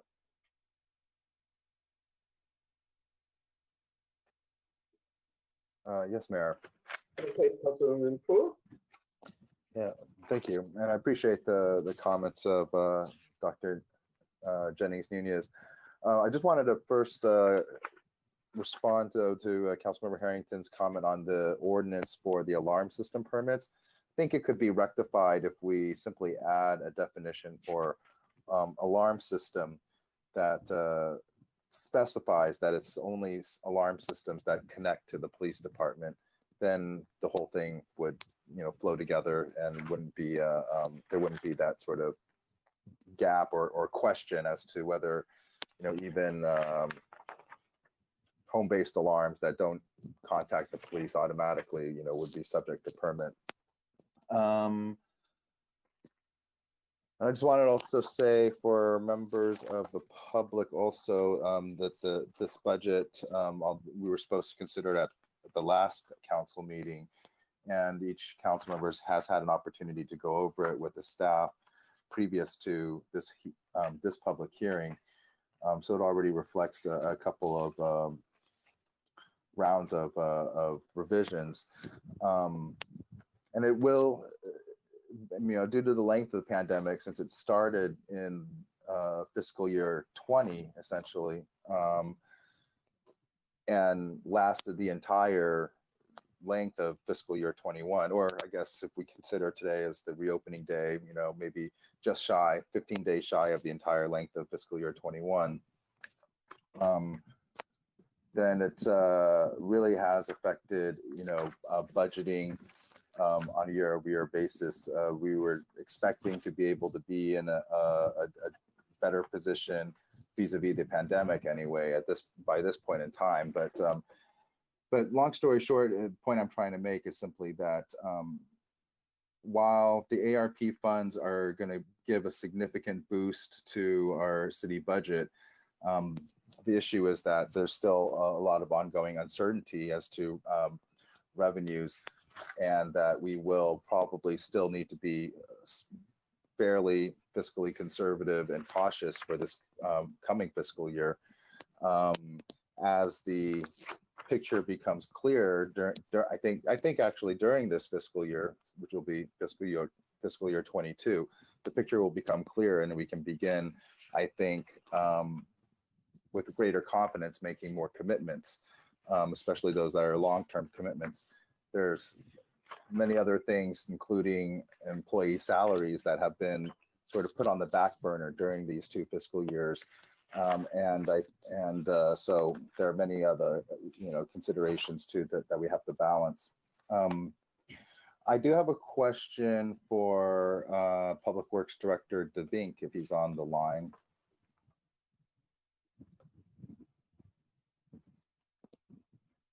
Yep, I'm here. Hi, Greg. So earlier tonight, we programmed SB1 funding, for some residential streets, which I really appreciated. I think there's a significant portion in the northeast or northwest part of the city, also in the central east portion of the city, where there's significant entire areas of very poor streets. I was just wondering, though, do we have a longer term plan with respect to the western portion of Las Tunas from San Gabriel to the western border, and for Valley? I know these projects, and either of those projects would be, greater than the scope of just whatever the SB1 funds were, but and would require probably multi-year planning. I'm just curious as to what that plan is.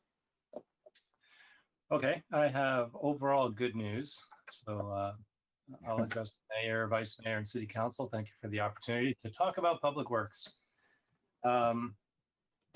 I have, at the second meeting of July, I'll be doing a presentation on kind of a recap of the year of public works and what's to come, as well as the planned next fiscal year's paving project. It does address a lot of residential streets in probably the most concentrated, worst areas. It's a large project. It's over $5.5 million, and It does include Las Tunas, the entire unresurfaced length. So it actually starts at the Alhambra city limits and reaches 1 block short of San Gabriel Boulevard, because from there to the eastern limits, it's been resurfaced. We have public works staff out right now trenching in fiber conduit that council approved at the last meeting. We're trying to get some conduit in the ground before we resurface in the next few months. So Las Tunas will be addressed before winter, as well as all those other streets. The project overall is going after our worst streets. Almost all of them in the project have a pavement condition index below 20. So I'm really very excited about this project, and I think the city will see quite a substantial jump in our overall citywide pavement index. Valley is a whole different story. It is big, wide, expensive to deal with, and we're hitting that up in pieces. We do have Metro funding for 3 intersections at New, Del Mar, and San Gabriel. Those projects will be redoing those intersections as part of the 710 freeway grant money.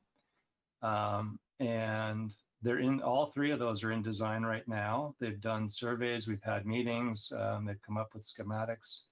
Metro's managing the design contracts, but at those 3 intersections, we're projecting those projects can pave roughly 200 feet in every direction beyond the intersection. That'll address a significant chunk of San Gabriel, or not San Gabriel, Valley. Filling in the rest, we've been trying to pursue grant money to fill in the rest.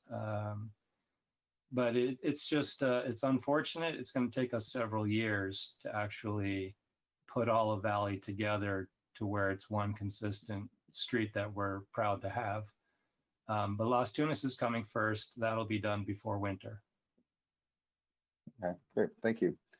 And then maybe for Will or Mark, can you give us some further detail as to what the discussion on like restrictions or limitations on programming of the ARP funds? I'd be happy to take that, Councilman Pu. Thank you very much. Yes, there is very broad guidelines right now in the Treasury Department. U.S. Treasury Department's working on those, and we expect to have something probably in late July to find out what the exact requirements are going to be. We think that we're going to be able to put less of that money than we hoped into our general fund balance, because they're very narrowly defining what reduced revenues are. And unfortunately, in this case, and we're working with our representatives to talk about this, but unfortunately, in this case, Measure SG is hurting us a bit because of the fact that that made up for a lot of the lost COVID revenues. It's fortunate that we received that revenue, but the way that the government is defining it, it's the gross revenue received by the city as compared to the year before. So we almost get penalized for that being in our budget. That being said, we're totaling up all of our lost revenues, all of our COVID expenditures, and going to have a number that we'll be using for that part of it. There are some portions that we can use for salaries during some of those time periods that we'll receive credit for. Going forward, what we can use, whatever we're not able to put into our general fund balance and that the council doesn't want to keep in the general fund balance, the remaining are very broad for what we can do. Infrastructure projects, although the broad regulations talk about water, sewer, and broadband. When you get into some of the proposed details, there might be abilities to do, like as an example, technological upgrades to our city infrastructure, things like that I've seen cities proposing street programs, all sorts of affordable housing projects. It's very wide what is being proposed.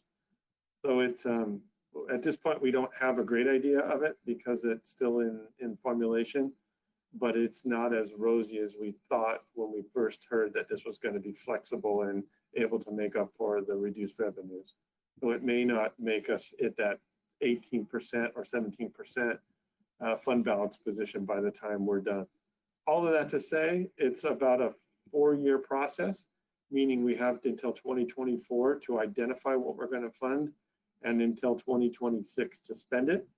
And so we still have 2 more years of lost revenue that we can count and other programs.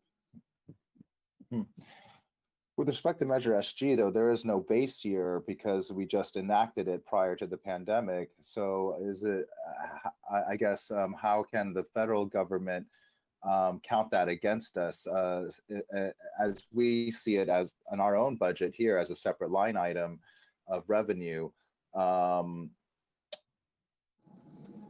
the argument be made that that should not count? I mean, there's no, since you're looking, and in fact, we don't know how much Measure SG funds would have been generated, but for the pandemic, right? I mean, if we assume that there was no pandemic, that number may be even larger. And then therefore there actually could be lost revenues associated with that revenue stream in addition to the other revenue streams. So I'm curious if there's at least some way to argue at least that line item shouldn't be, that should be considered as a separate line item, separate revenue stream, and one for which there is no base year to compare to. That would be the hope, and that was our assumption when all of this was being discussed, is that we would be able to sort of on a line item basis compare revenues from one year to the next. But the way that it's initially thrown out there with the examples that they've given in the draft guidelines is that it's all of your general fund revenue. So regardless of line item and where that source of general fund revenue comes from. But none of this has been all that logical because we're receiving the funds before we have the guidelines for how we're supposed to spend it. So this is sort of the attempt was to get the money into our hands as quickly as possible and then figure out the details later, which is unfortunately maybe not as logical as it could have been. But there are several cities, as you know, just even in the San Gabriel Valley that are in the same predicament that enacted tax measures the same time that we did or slightly before we did. So we're working together to figure out how we're all going to be handling that same situation. Is this a determination that is solely made by the Department of Treasury, or is there any? I mean, there was discussion earlier about smaller cities being non-entitled and therefore these funds flowing through the state. So I'm curious as to whether or not there is any state level control over these determinations.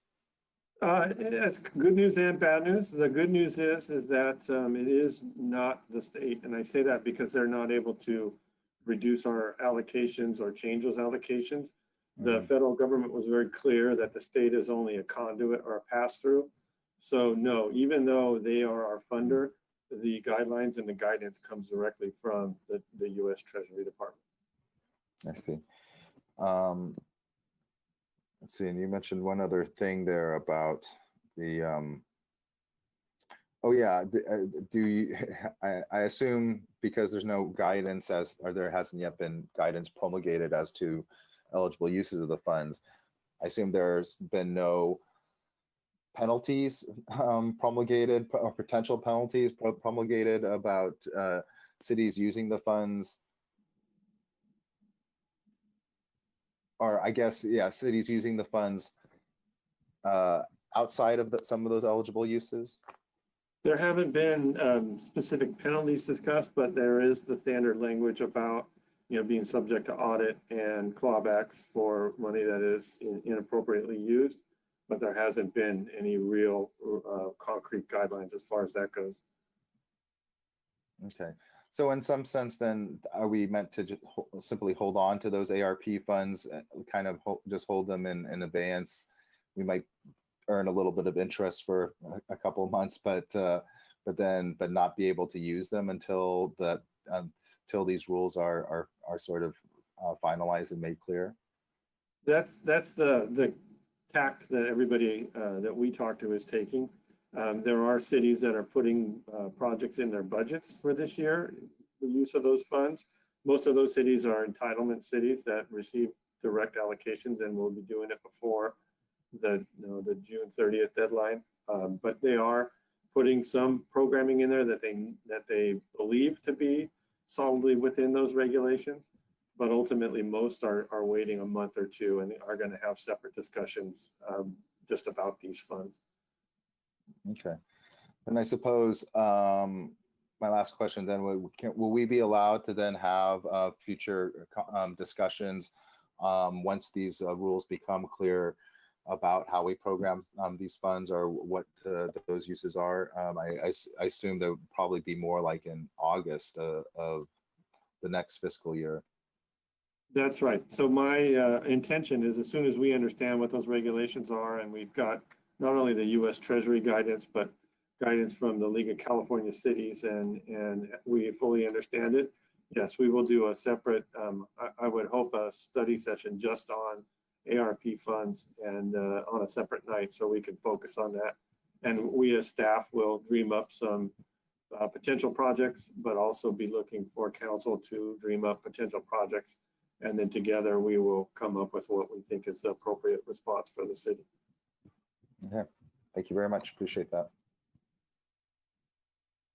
Thank you. And I see raised hand by Councilwoman Menchaca. Go ahead.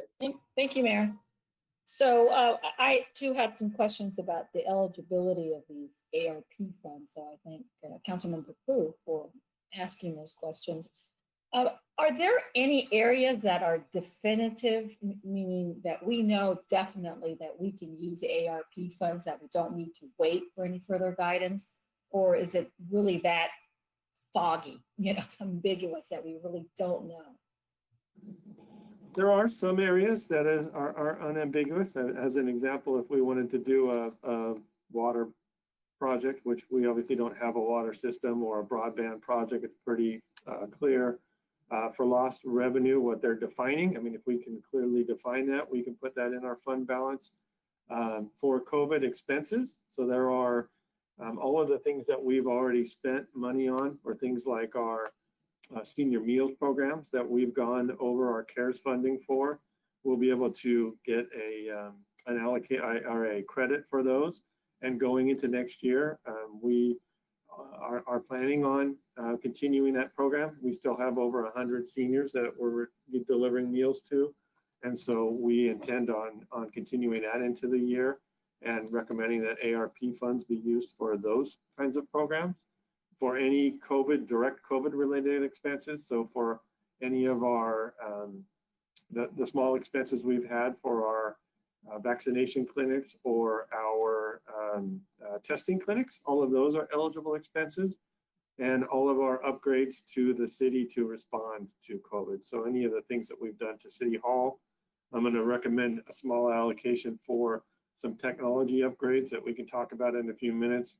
And when we talk about the reopening of live meetings, but to make our broadcasts to the public better in our council chambers. So those kinds of things we can do, but the amount of those are very small in comparison to the $9.5 million.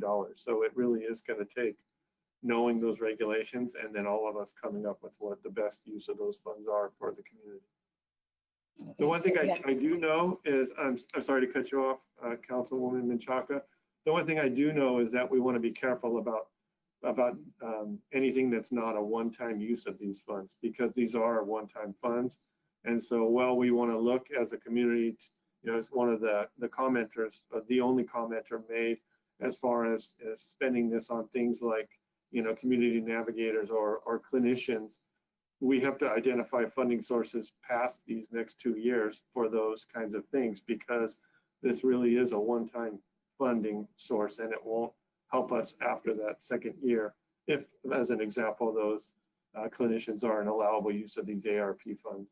So we just have to be careful that what we do is one time and not ongoing into the future. And that was kind of my second point, is that we should not be considering this a windfall in any way, because of the reason you just mentioned. Also the fact that we have to build up our general fund reserve, and that is a high priority. We are way below where we should be. This is an opportunity to build that general fund. We were doing that until COVID came to fruition. There was mention about salaries. Our employees have been very patient. That would be another priority with our current employees, as well as the retirement costs, which is going to be another session we're going to have. And So I think there is lots of places where this money can be used. And for me, those are the priorities, building our cash reserves. I wanted to ask about the Athens franchise fee, because that was also the first year that we were able to bring to the table and helped us. Would that also be counted when is there any, since it was just the first year too? Will, do you remember where we programmed the Athens franchise fee?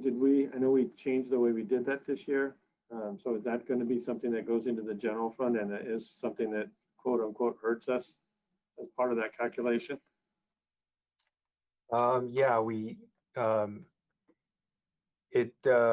it would be, right. So 18-19 was the last first full year that the city had before COVID-19. So that would be the base year.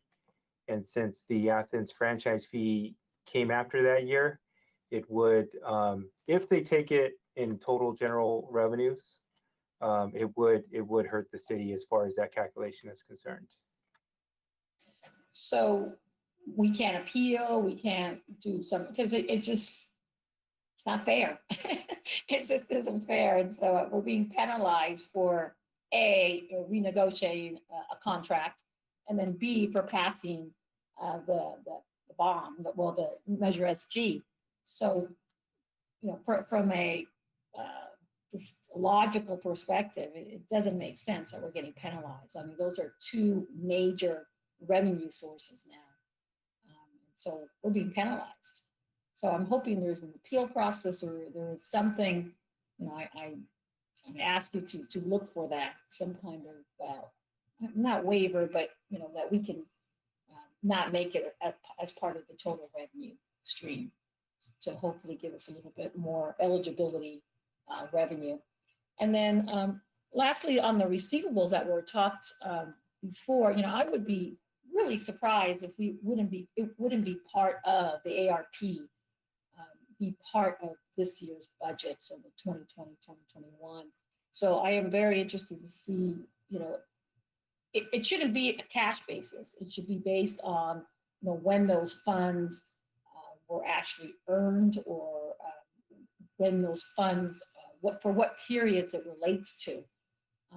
And so I would be surprised if it's not for the current period. So if you can please keep us informed about that. I mean, that doesn't have to be a session, obviously, but at least an email, and definitely, and I'm sure you'll do the same, connect with other cities, because we need to be consistent. We can't have some cities that would not bode well for the state auditor or any kind of agency that does oversight of our budget. And so if you can please really keep us informed, because our bottom line will even look even more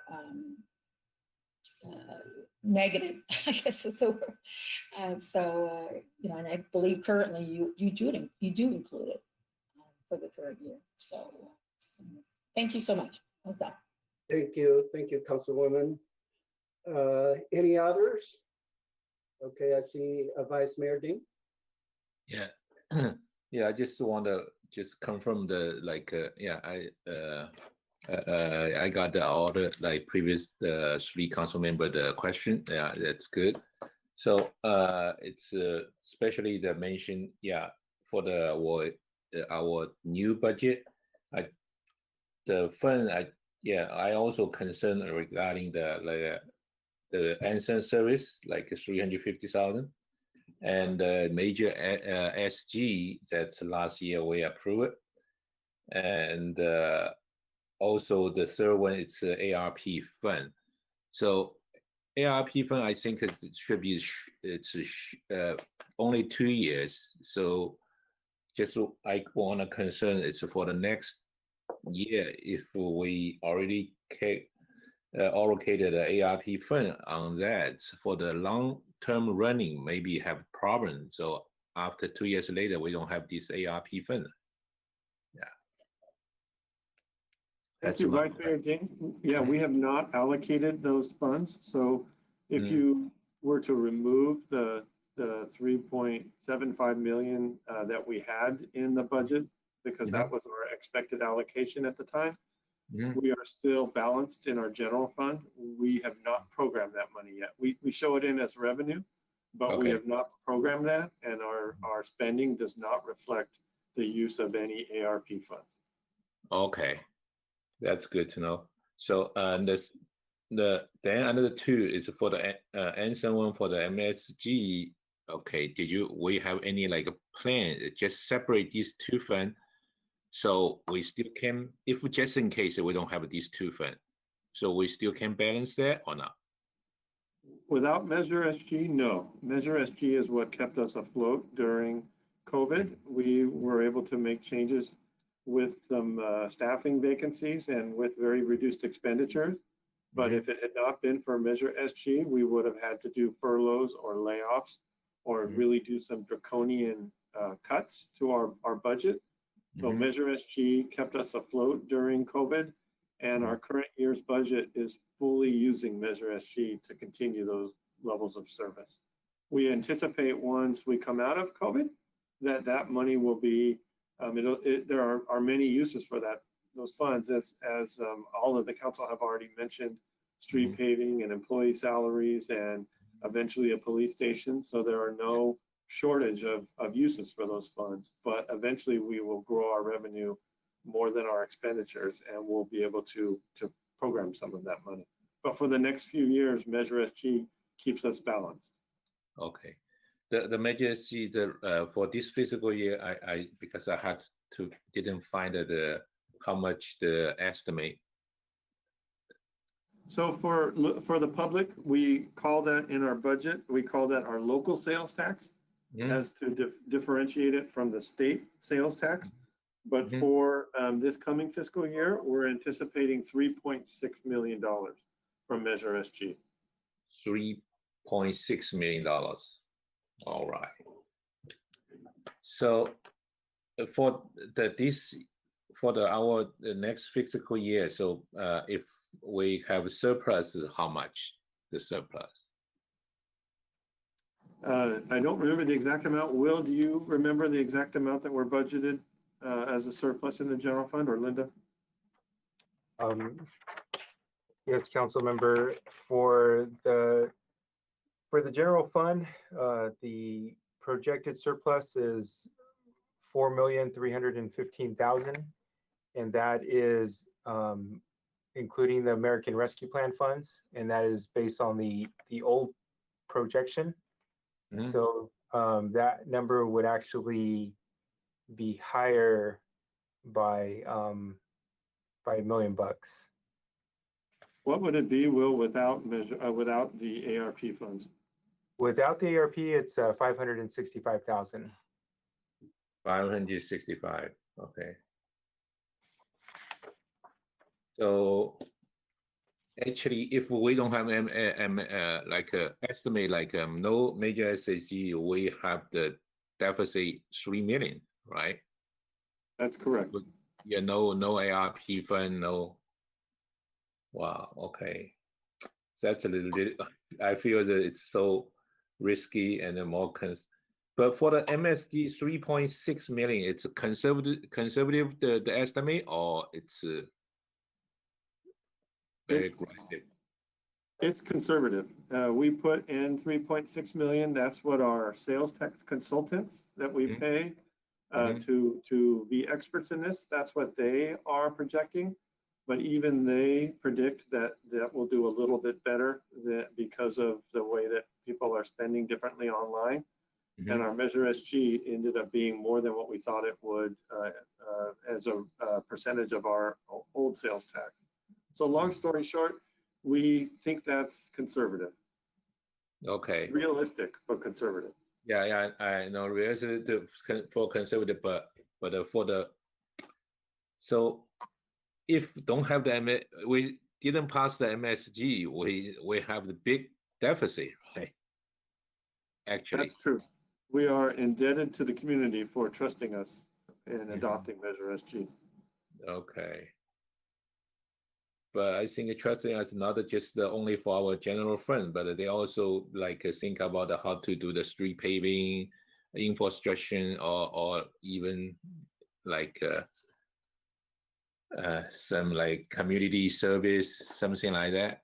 So yeah. Okay.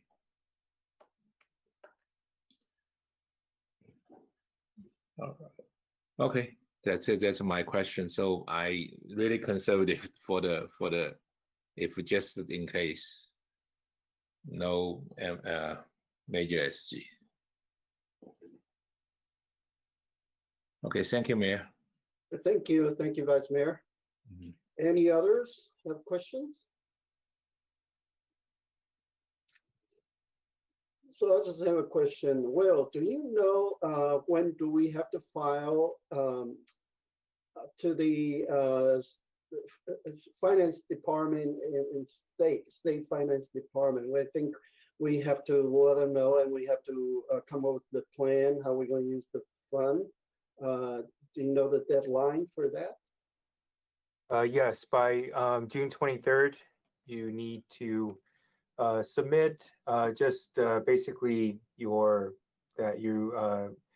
DUNS number, a copy of your total budget, and then a form that they want you to complete that needs to be completed by June 23rd.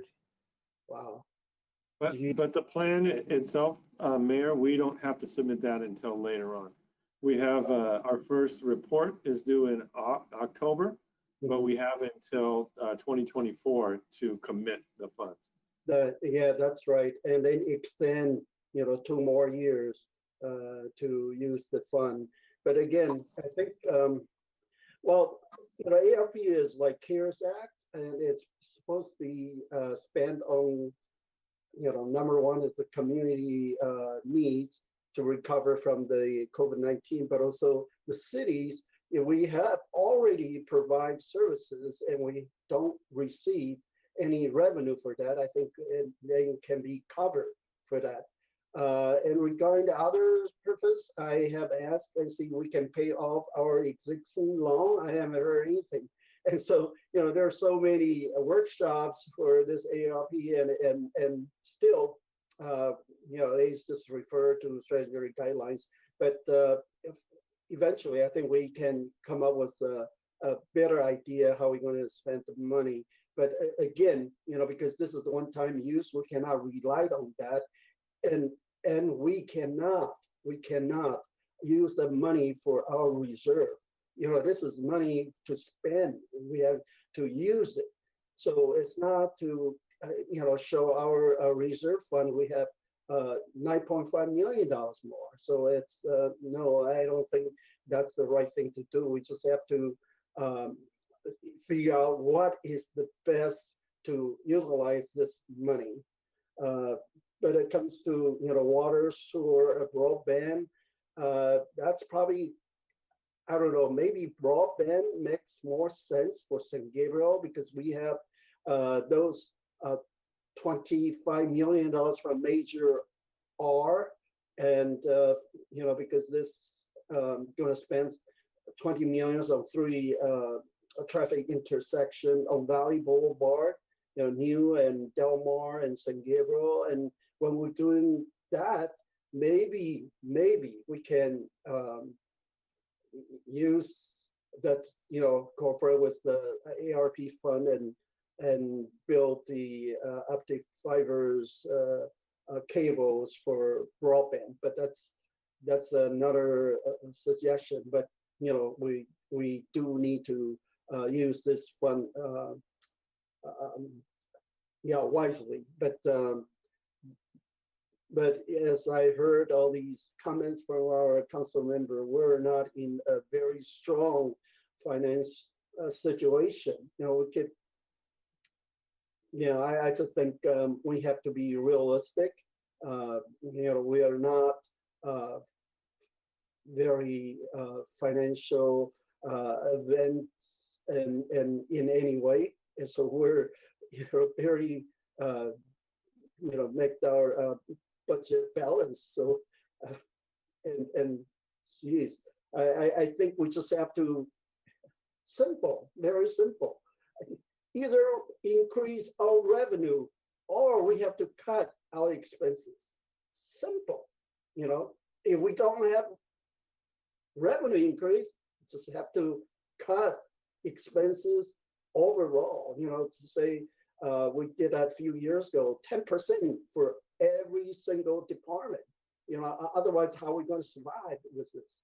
You know, we can expect other ARP funding. I guarantee you, maybe for infrastructure, there's a $2 trillion, and it's supposed to come to the city too.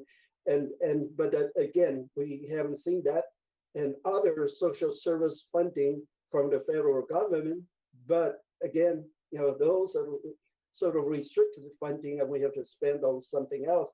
But comes to our general operation expenses, we cannot meet. You know, if we don't increase our revenue, we just cannot.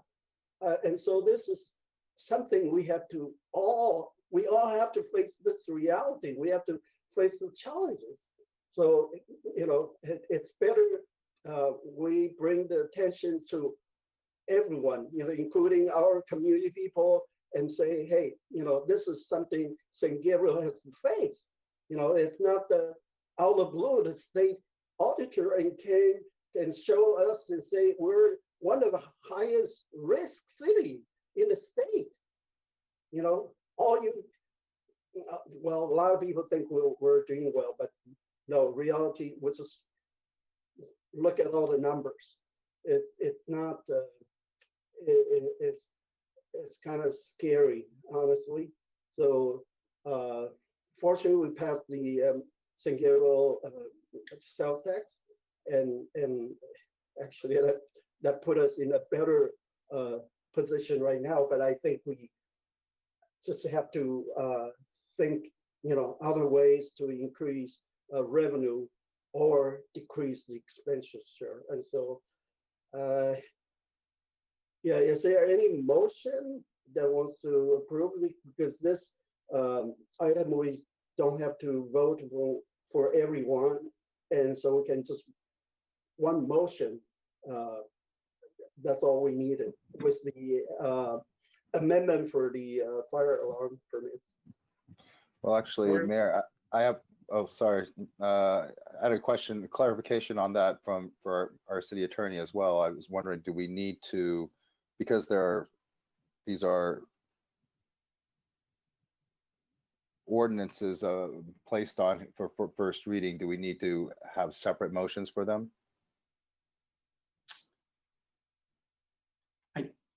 And you're probably referring to having a separate motion to accept by title only and not read in full. I think it would be clearer for the record, I think, to do separate motions for the ordinances, including the motion to waive reading. Okay. Then if it please the council, I will move to approve the recommended action with respect to resolution number 21-22, resolution number 21-23, resolution number 21-20, and resolution number 21-21. Okay. I'll second. Okay. So motion by Councilmember Pu and second by Councilwoman Menchaca. And City Clerk, can we take the vote, please? Councilmember Harrington. Aye. Councilmember Menchaca. Aye. Councilmember Pu. Aye. Vice Mayor Ding. Aye. Mayor Liao. Aye. Motion passes by a vote of 5-0. Okay, and the other two. Okay, let's see here.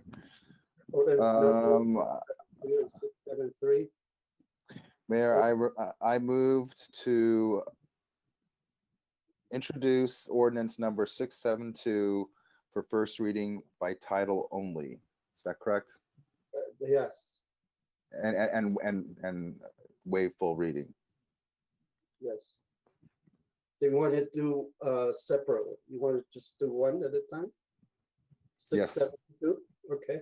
Is there a Okay, second? I'll second. Okay. Says City Clerk, please take the vote. Motion by Councilmember Poole and second by Councilwoman Menchaca. For ordinance number 672.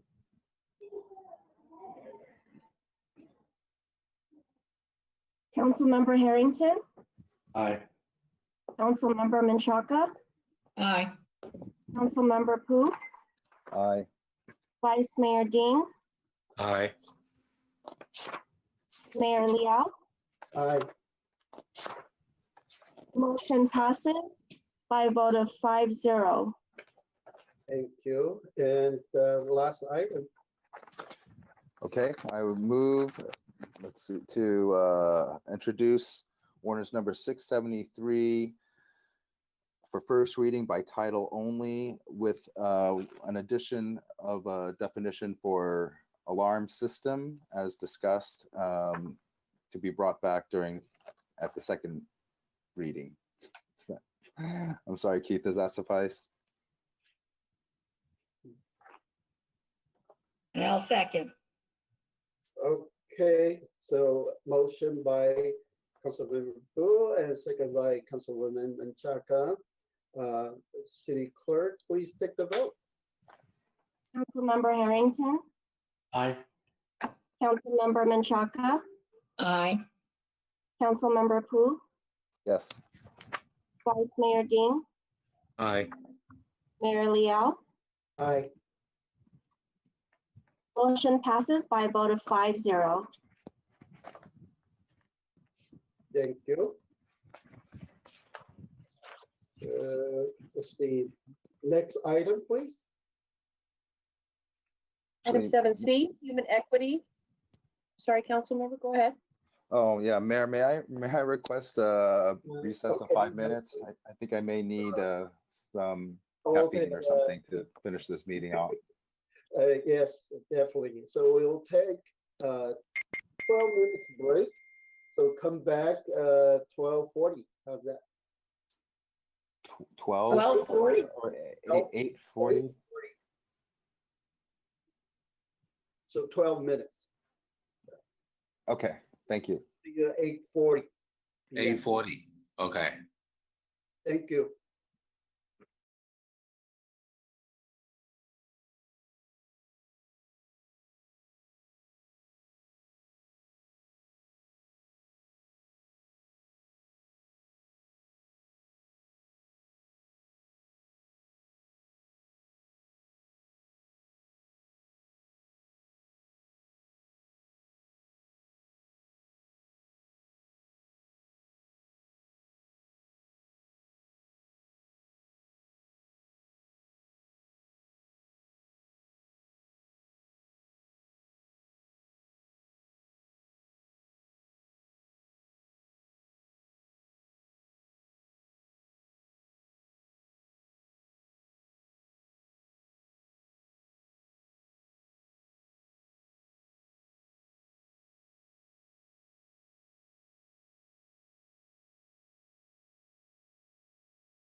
All right, let's resume the council meeting. The time is 8:41 p.m. Yeah, next item, please. New business item C, Human Equity, Access and Relations, HERE Commission 2021 Proposed Annual Work Plan. Recreation Supervisor Matthew Morales-Stevens will make the presentation. Thank you, Honorable Mayor and City Council. It's my pleasure to be here tonight to go through the 2021 proposed annual work plan. The Commission has worked very closely with staff on this. They're excited for what's included and have put a lot of thought and detail to each item. So starting off with a little bit of background as to the annual work plan. The annual work plan is intended to guide the work of the HERE Commission and outline areas of focus for the remainder of 2021. It includes proposed programs and projects that will be implemented and completed in 2021, and some of which may be extended beyond 2021. And I'll try to call out some of the items that we feel may extend into 2021 so that you have an idea as we're moving forward. And then, John, if we can move to slide 3, please. Thank you. So the proposed 2021 work plan sets forth 7 priority areas that the HERE Commission identified as key areas of interest. So as we were going through the work plan, the Commission threw out some ideas that they felt were of importance. And then to make it a little bit clearer and guide what we were doing moving forward, we put them into those 7 priority areas. The ideas, programs, and activities included under each subsection are not intended to be exhaustive or limit the action items that the Commission can explore. Slide 4, please.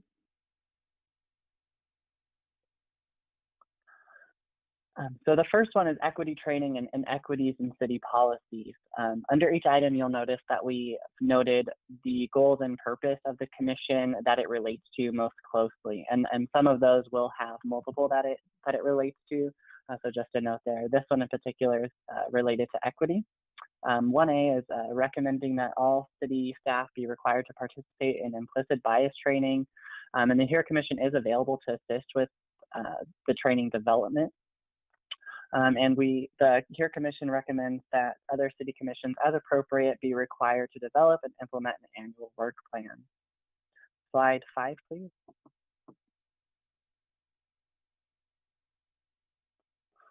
So the next item here is community engagement, which is an item that the city is working on kind of on a regular basis already, but there's some items that the Commission has identified. This area does hit on the diversity, mutual appreciation, and increased cultural competency. And it's noted that the development and implementation of programs and events that engage and educate the community to promote the goals of the HERE Commission, with guest speakers, educational programs during the regular Commission meetings, which relate to the scope of the Commission. Some examples include a culturally diverse movie night, an event to celebrate Native American Heritage Month, and a mental health forum. Some of the training or the guest speakers or educational sessions that were provided, some examples are a bystander training, anti-bias training, cultural diversity, mental health awareness, low-income housing, homelessness, and other relevant topics. We can move to slide 6, please. So for youth engagement, this is touching closer to diversity and access. Collect data about the needs of youth in the community and explore adding 2 youth liaisons to the current HERE Commission to enable the youth voice to be heard in the community. The liaisons would be chosen through an application and selection process. This is an item that the HERE Commission has taken to heart and find of importance. There were quite a few commissioners that mentioned the need and almost a must to hear from the youth within the community and give them a voice. So item 3B in particular is going to potentially give them that platform, a more formal platform. If we can move to slide 7, please. Community information, this touches closest to access. First item being events page on the city website to include events outside of those organized by the city, but which have a community benefit and are consistent with the purpose of the HERE Commission. And it is noted that the city does currently have a special events page, but this would include events outside of the city. The second item is to implement a resource page on the city website on various topics relating to the scope of the commission, and work with the public information officer and city staff to post additional information on city social media platforms. And again, the commission acknowledges that the city has various platforms that we are currently using, but working again with the public information officer and city staff to see what additional items could potentially be included on that to increase access to the community. If we can move to slide 8. Accessibility, it's in the name. It's going to be closest to access, with the item being supporting existing efforts by city staff to ensure the city council meetings are accessible and make recommendations for greater access to public meetings. The commission urges that the translations of the city council meeting agendas into Spanish and Chinese are implemented by the start of 2022. So as stated, the commission understands that staff are already working on it. It's in the works, but they wanted to call that out to be sure that it does happen moving forward. If we can move to slide 9, please. Partnerships. This touches on increased cultural competency and positive intergroup relations. The items here are to seek partnerships with various agencies to address the purpose of the commission. Examples include working with local museums and historical sites to develop cultural exhibits, and partner with local agencies to facilitate the commission's programs, including Community Services and Historic Preservation and Cultural Resources Commission, San Gabriel Police Department, and San Gabriel Unified School District. We can move to slide 10, please. So slide 7, or item 7, is data collection and meets the goals and purpose of the commission for equity and diversity. The items listed here are survey the community through various channels to determine what barriers to engagement exist, and to gather information and analysis for traffic stops made by the San Gabriel Police Department and calls for suspicious people and vehicles made. And the last item is to gather information on the demographics of city employees and commissions compared to demographics of city residents. And it's important to note here that the information would be gathered from staff, and then the analysis would be taken from there. So the HERE Commission is not coming in with an idea of what exactly that's going to look like, but they did find it of importance to call out and gather that information to ensure that there aren't any inequities that exist in any of those practices. We can move to slide 11, please. So our analysis is that the commissioners recognize the need for and appreciate the opportunity to create and utilize an annual work plan as a guiding document to help fulfill the purpose of the commission. However, the fact that the HERE Commission is the only commission required to develop a work plan seems to be an inequity. The last item is that the commission recommends that the city council consider the need for an annual work plan for the Community Services and Historic Preservation and Cultural Resources Commission. So those are the two that they identified being as closest to the HERE Commission as far as the type of work that they perform. So obviously they all have a different goals and purposes, but the work that they're performing most closely aligns with that of the HERE Commission. If we can move to slide 12, please.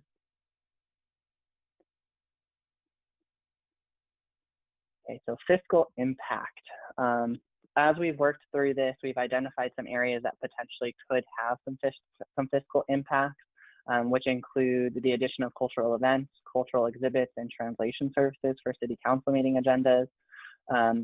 If these items do not fall within the existing budget as as the HERE Commission is going through and developing these items moving forward, staff will present the items to City Council for review at a later date.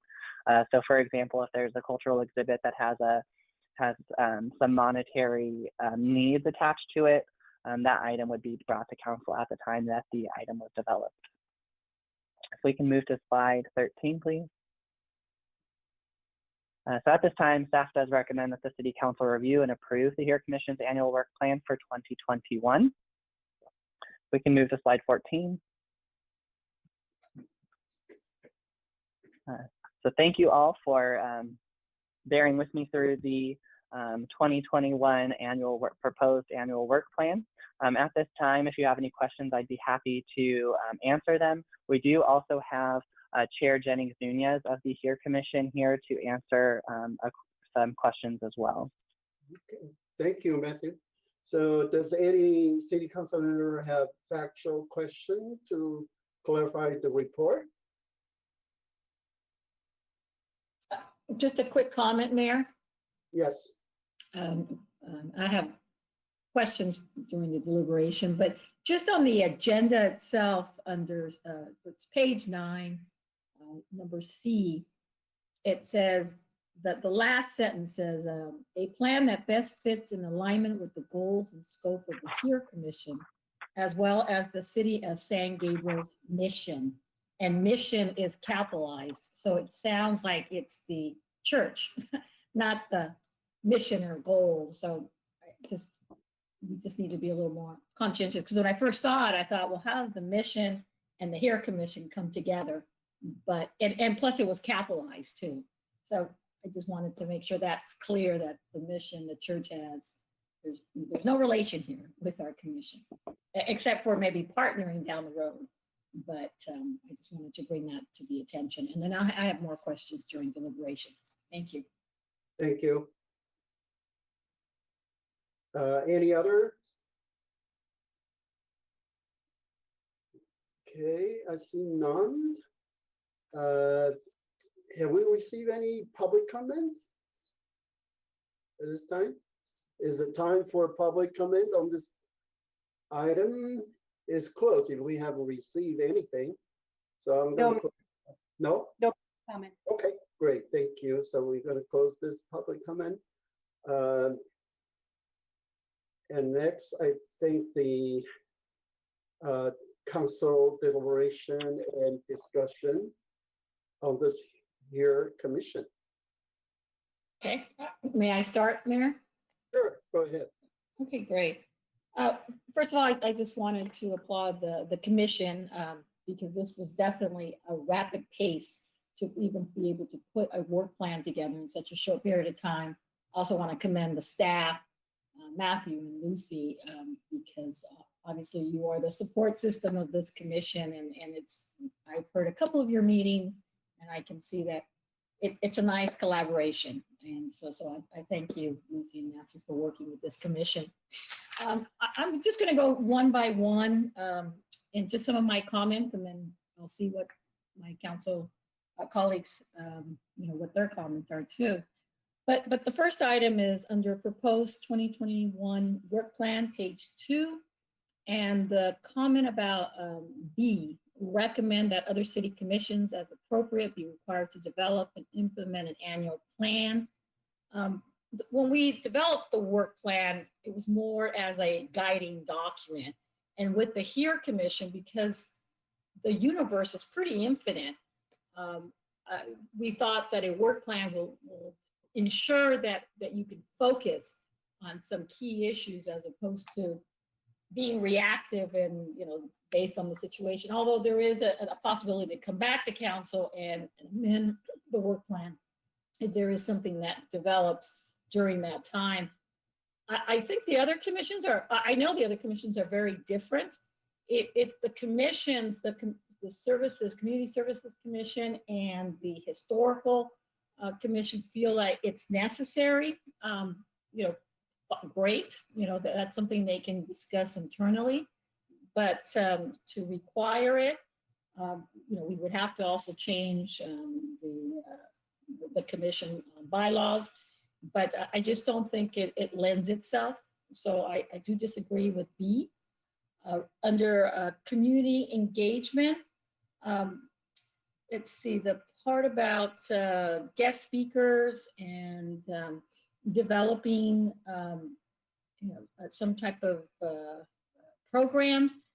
I think that's great. Collaboration, partnerships, that's what we should be doing. I just wanted to recommend 211 in particular. They are located in San Gabriel. They are a San Gabriel-based organization, although they serve all of LA County. I happen to be on the board of directors for the last 5 years. The fact that you mentioned bystander training, there is a matter of fact, there is a bystander intervention training that is being provided on Tuesday, June 22nd at 4 p.m. If Chair Jennings would like to connect with someone at 201, please let me know, or for commission. But they are just an excellent resource, and it's local.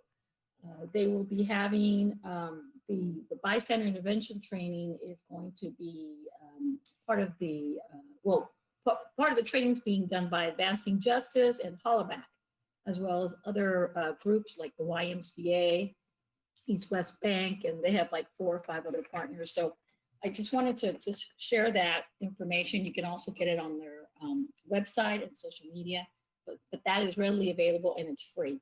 So, but there's so many other programs and resources that are available at 211 LA. So I just urge that the commission consider them as maybe developing a list of possible resources outside of the conventional ones that we've used in the past. Number 3, youth engagement. I think we all agree we do need to get our youth involved. I think right now the competition is stiff. There are so many causes and possibilities with our youth now who are developing their voice and are much more active. But I do think we need to define what youth is. And maybe I'm getting kind of drilling down a little too much, but when we say youth, do we mean 16 to 20? Or do we mean 18 to 25? I don't know what youth is in this document, but I think it would be helpful to define it. Let's see, under accessibility, commission, let's see, support efforts by city staff to ensure city council meetings are accessible. We've talked about that, and I think, I guess we can leave it there, but it's something I know Mark and I talked about when I was mayor. And I know, maybe Mark, you can answer the question. Do you already have a set date of when that's going to take effect? Or, because we've been talking about it since last year, but of course with COVID, everything kept being pushed. But is there already a definitive date for that? Thank you, Councilwoman Menchaca. We do not have a definitive date. Our goal is to get it done by the end of 2022. We're looking at the prices for doing it. It's, as you would imagine, it's not as easy as having an in-house person do it because of the time frame, and it's not as easy as throwing it into Google Translate and seeing what comes out. So we're coming up with a solution that will work, and we're working on the budgeting as we speak. Sharon and I met this afternoon about it to firm up some of the numbers. So long story short, we'll bring it back to council if there's a cost involved that's outside of what our budget allows for next year, and then implement it sometime before the end of 2022 if the council approves of that budget allocation. So would that be something we would want to include in the work plan? So this commission could be part of that process, or is that something that's already being taken care of? It's already being taken care of. I think the commission wanted that on the work plan because they just wanted to make sure that it was finished. But they understood and applauded that the staff was already working on that as a goal for the year. Okay, so it was brought to the attention of the commission. Okay. Was there anything, Chairperson Jennings, you would like to add to that, or? So just maybe to answer a couple of the questions that you had and a couple of suggestions. So in terms of 2B, thank you for providing that input. And I will just say, as Matthew said, that the list or examples that we have here aren't at all exhaustive. We just try to put a couple of thoughts together. So, utilizing 211 and other local services and free resources is definitely part of our plan. And we will be exploring that as we continue to work through our work plan. For 3A, for the youth engagement, I think most of our commissioners felt that this would be similar to kind of the high school SUSD governing board members. And so these would be either similar to them, maybe rising juniors, rising seniors, that we would put out a citywide application, and that would be how we would identify these students. And so those are the youth ambassadors that we were speaking of. But again, that would still need to be fleshed out, the details of that a little bit further. I don't think that there is anything else. I think those were the main two items. As Matthew said, this was a very collaborative effort. Everyone on the commission put forth ideas. We all supported the work plan that we put forth.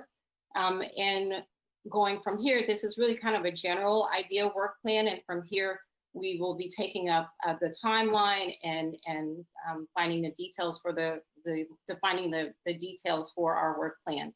But I really do want to applaud the city staff and Mark Lazaretto for working with us so closely and encouraging us to have an additional meeting so that we could put together this work plan in a timely fashion, so we would actually have a few months in 2021 to produce some work. Well, I probably date myself, but this was like warp speed, if those who know what that means. but it is pretty amazing how much you've gotten accomplished. So I know under your leadership and your vice chair, George Herrera, I really do thank you for doing that. I actually had a couple more comments, but I wanted you to have an opportunity to speak, Dr. Jennings.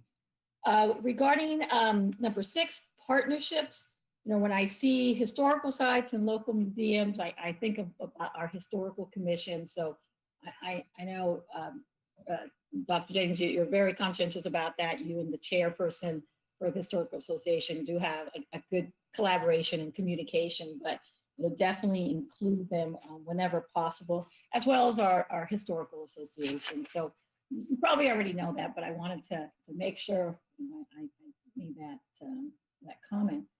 And then lastly, the data collection.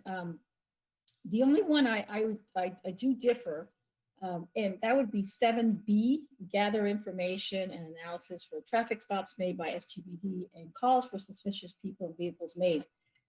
I disagree from the perspective that I think it's very valuable information, and maybe the chief could help me out here, but I was hoping, I thought I had asked for it too, for a comprehensive detailed report about crime and preventive causes, and also just a broader presentation that our police have not had an opportunity to really share.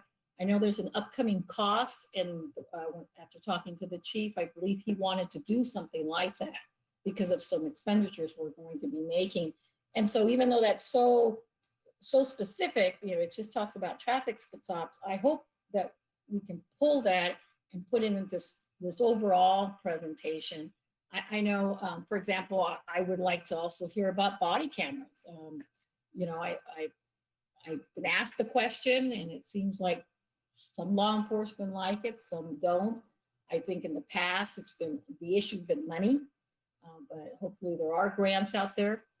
Probably they're very competitive, but I just think that particular point, it just seems like it just kind of came out of nowhere. You look at the data collection and you kind of go one by one, and then this kind of pops in. And so I would like to see that for this council and for the public to really have a better understanding. So I think it's valuable, but I think it belongs in a different place. I guess I'm talking geography, belongs with council versus the HERE Commission. But Chief Harris, I know you're on the line somewhere. I am here. Oh, there you are. I can't see you. I'm sorry. There's a lot of people. Oh, there you are. It says Jean. That's why I couldn't see. As opposed to, I mean, your camera's not on either, but it said Jean versus Chief Harris. In your presentation that I believe you're preparing, would you be addressing, for example, the traffic stops? Is that part of your presentation with about crime and reporting it and preventive causes? And that would be one of the components of it. So yes, ma'am, but ideally it's designed to give a snapshot of where we are at any period of time. So if we want to know, for instance, the number of arrests, the number of stops, the types of stops, those kind of things, we're going to put that comprehensive report together for you. I believe the last time we spoke, you wanted a very detailed look at, I think the year in review, I think is how we described it, of the types of crimes, some of the increases in crimes and other issues. So the comprehensive report we're going to put together for you will cover all of that. Okay. So those are my thoughts about the fact that I just think it doesn't belong here, it belongs with the council.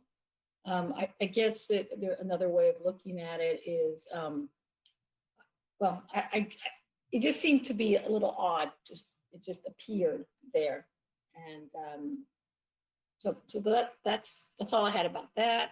And then the fiscal impact, I'm glad that's being taken into consideration. And let's see.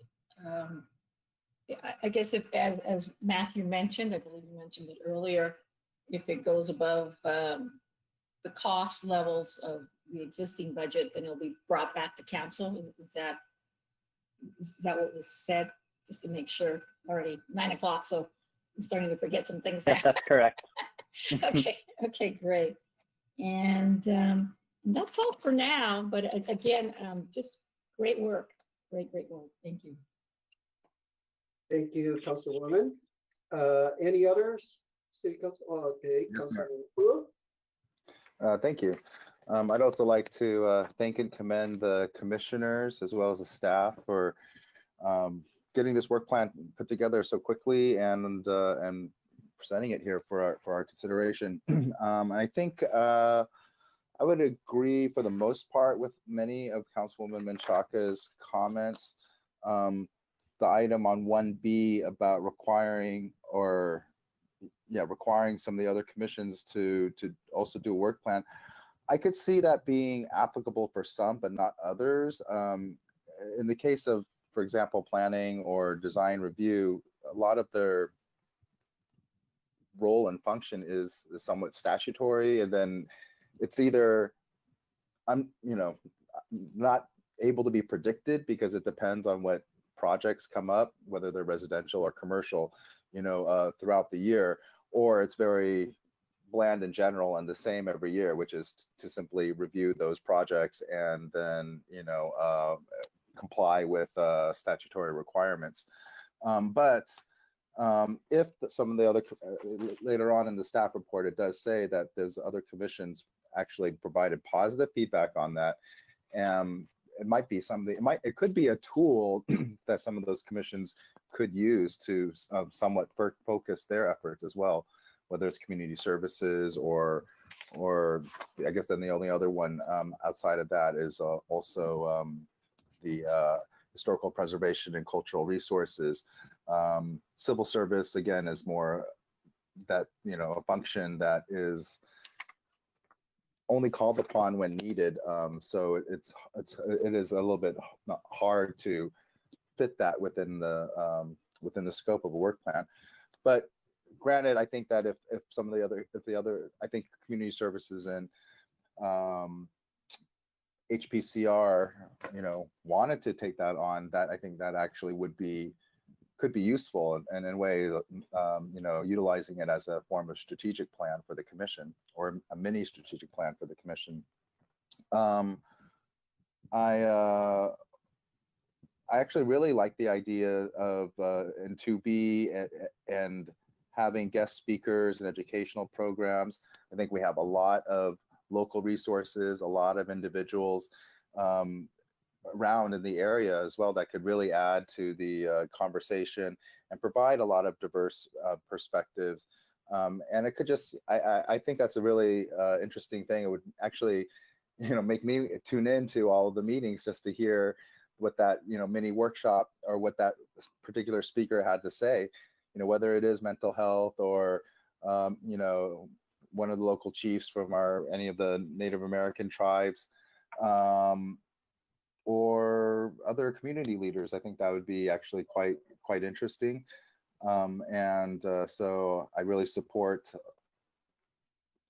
all of these actually, but that one and the youth engagement and the accessibility, you know, in particular. With respect to youth, I would actually add maybe something to 3A and not just collect data about the needs of youth, but also about the needs and interests of youth. I think in having many lengthy conversations with my daughter, who's 14, their set of interests actually are also very different, not very different necessarily. I think, I wouldn't say very different. I guess I would say much more expanded than what we were exposed to, or at least that I can say I was exposed to when I was her age.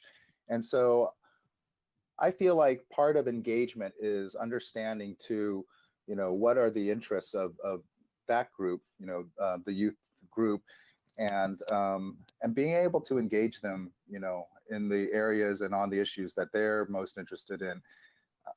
It may be difficult, to be honest with you, but I think that the effort is definitely worthwhile. I did have the same question about how we define youth. I would actually also suggest that we go beyond the scope of just you know, juniors and seniors at the high school level. I think that, and I don't know what the right cutoff, like what the right age is to say, oh, you are young and everybody older than that is not. I suspect everybody in this meeting would not qualify, but I would say, you know, my intention here is to try to capture what the needs and interests of young families are and how we can perhaps either, or at least understand what the challenges and the struggles of young families are better, and perhaps then be able to develop, you know, something, programs or information resources to address those. I say that too because, as we know, the demographics of the city have been, we have been, as a city, we have been aging faster than the general population. That sounds like it should be impossible, right? Since that the, you know, passage of time should be the same for all of us. But I think what it means is that our younger people are moving out of the city and not returning. That could either be from graduating from high school and moving away to college and then not being able to move back, or finding a job, or, you know, family elsewhere. But I think part of it also has to do with affordability and whether or not young families or young people can afford to move back, unless they were, you know, coming back to live at home with their parents. So I feel like, you know, if it's possible to capture what the needs and interests of that demographic is, which would be actually more like 18 to perhaps 30, that would be very, very useful also. And we may have a better shot at sort of getting them really engaged, and I guess this also would lend itself. I think definitely engaging high school students is about mentoring and engaging and developing civic leadership for the future.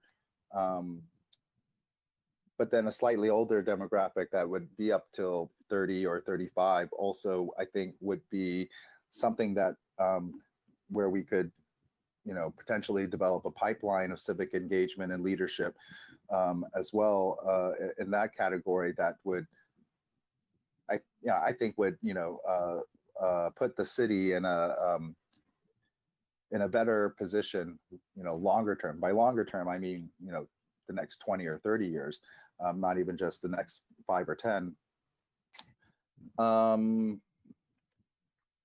I support actually having the, you know, leaving the, implementing the translation of the city council meeting agenda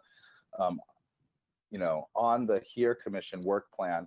And the reason I say that is because I feel like, it is perhaps more of a lower hanging fruit type of item, but I do think that having the commission be focused on it, whereas we're constantly dealing with budget issues, whether the Department of Treasury has promulgated regulations on ARP funds and all kinds of other things at the council level. I feel like having that was part of the reason why I feel like the HERE Commission is such a valuable resource, because it allows for this group of civic participants to be able to focus and ensure that things are followed through on. I really like the idea of the partnerships as well. There are so many museums in the LA area, from the Chinese American Museum to the Museum of Tolerance. I had to look this up, but there is a California African American Museum here that's close to I think the Natural History Museum. MOLA in Long Beach is also a great resource. JANM, the Japanese American National Museum. There are a lot of resources that we have in the area, and even cataloging, what the historical sites in the San Gabriel Valley and what those cultural resources are is, I think, of benefit to the community, so that families can even go on their own if they so chose. And if we just even had that kind of catalog, it would be something that we could also promote and make the community aware of. And of course, partnerships depends on how those partnerships take shape or form, but certainly there's so many issues and incidents that I think the general public, and even for ourselves, we don't know about. We just aren't taught these types of things in our normal history classes. And I think that is part of the process of bringing the community together, is understanding each other's histories. And it's largely a history that, in some senses is untold. So for example, like the Chinese American Museum, it's located down there on Olvera Street, or next to El Pueblo, because that was the site of the Chinese massacre of 1871. And if you don't know what that is, then I think, you can look it up. There's a Wikipedia page on it. These things are part of our local history, and things that, should be common knowledge, but really aren't. You have to really have your own initiative in order to go and seek that information out. But I think through these partnerships there are things that the HERE Commission can do to sort of, at least for our own community, make us all more educated, and make us all and I think through that through that understanding, through that knowledge, have a greater appreciation for each other as people. And I'll somewhat disagree with Councilwoman Menchaca with respect to the data collection and the traffic stops. I don't mind that the specifically traffic stops would be listed here on the HERE Commission. And again, the reason is because, same as what I had mentioned earlier with respect to the translations of the council agenda, we're oftentimes so busy dealing with so many other things that at the council level, that sometimes it's hard to squeeze in an additional priority. And I certainly appreciate the willingness of Chief Harris and the police department to collect that data and present it.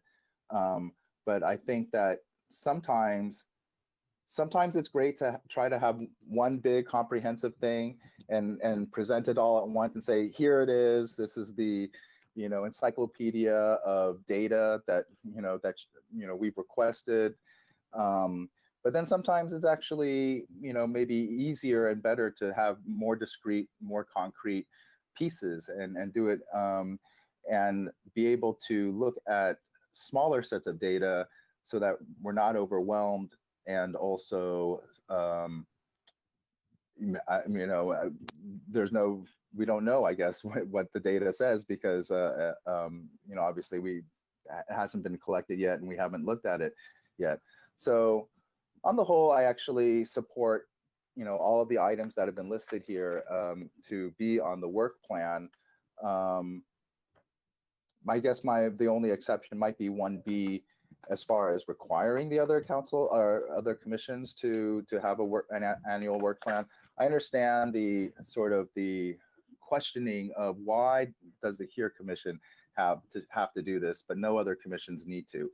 Well, Councilwoman Menchaca provided part of the answer, which is that it's a way of being able to focus the energies of the commission and the staff, the limited time and energy that we all have on specific issues.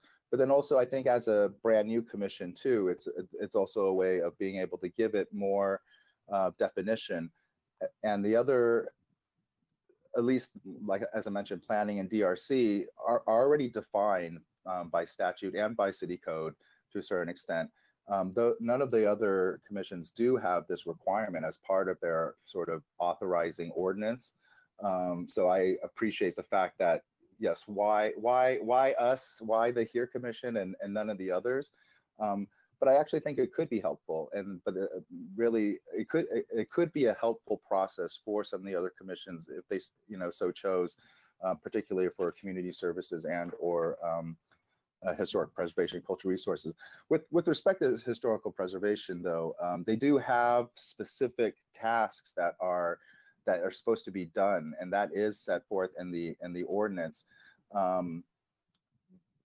where it might be helpful is having a sort of a plan on, and we've approved a consultant to come and do the context statement that is specifically put in the authorizing ordinance for that commission.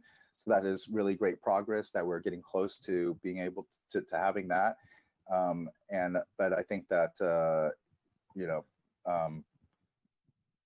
don't think I would be in favor of revising those ordinances, those city ordinances, in order to require it of those other commissions. But I think it could be, again, a useful suggestion. And I think that that about rounds out my comments. And Chastity, did you want to, or Matthew or Lucy or Rebecca, did you want to respond to any of the things that I had to say? Go ahead, Chastity. Hey, yeah, so I just will clarify a few things, just so hopefully there aren't questions that others might have, I can address them now. So in terms of our recommendation that other commissions also create a work plan, we never are no longer considering civil services or planning commission. It really is very specific for the Historical Preservation and Community Services Commission. And I will say that we have spoken to them. I have spoken to Chair Lipschitz from the Historical Preservation Commission and also from someone on the Community Services Commission. And we do have buy-in that for the same reason that we found it helpful to create this work plan and to establish our goals, to put those goals out to the community, and then to be able to plan out actions and resources to make sure that those are feasible, that those same benefits would be had by the other commissions. And so there is buy-in from them in terms of performing this task. And so I would encourage you to explore that a little bit more. In terms of defining youth, when I was defining youth as the high schoolers, I was speaking more to Councilwoman Menchaca's question in terms of the ambassadors are the liaisons, whatever title we're going to give them for our commission, as opposed to limiting our survey of interest and activities to just the high school students. So I definitely think that we can partner with community services, since they already have their kind of hands on that group of residents in terms of young families, to see what their interests are and what would involve them and engage them more in our city government, in our community. For the partnerships in terms of museums, not only are we saying that we'd like to bring those resources for all those museums that you named to San Gabriel, but also just looking at very local entities. So our Ramona Parlor, I think, museum, and utilizing that space for maybe an exhibit, utilizing the foyer of the Mission Playhouse for an exhibit. So really kind of staying local in addition to using those other large resources we were thinking of. Let me try anything else. And then as you said, in terms of the traffic stops, we really did feel very strongly that all those things that we listed under data collection remain with the HERE Commission. The traffic stops, we're still investigating. We want to have Chief Harris come and speak to us about exactly what type of data is actually gathered during traffic stops or during those calls for suspicious people, because we're not sure yet how to define or how to say, we're not sure yet what data we're asking for because we're not sure what data exists. So I do appreciate, Councilwoman Menchaca wanting a broad overview, but we're kind of looking at very specific areas right now as opposed to trying to get a huge amount of data. So right now we're just asking what data is gathered, and then depending on what data is gathered, maybe asking in the future if additional data can be gathered if we're not seeing what we would like to evaluate. So that's Great. it. Yeah, thank you. Appreciate that. Those are very thoughtful responses. Matt or Rebecca, do you want to add anything? Or Lucy, I'm sorry. Oh, Matt, I can see you talking, but I can't hear you. Sorry. There you Thank you. No, not at this time. Thank you. Okay, thank you, Councilman Wu. So actually, we're still in the factual questions to clarify the report. So any other council member have factual questions?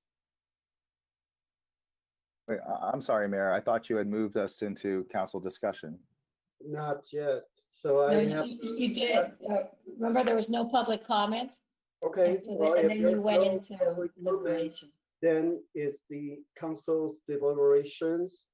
So any other city council wants to comment on this here commission?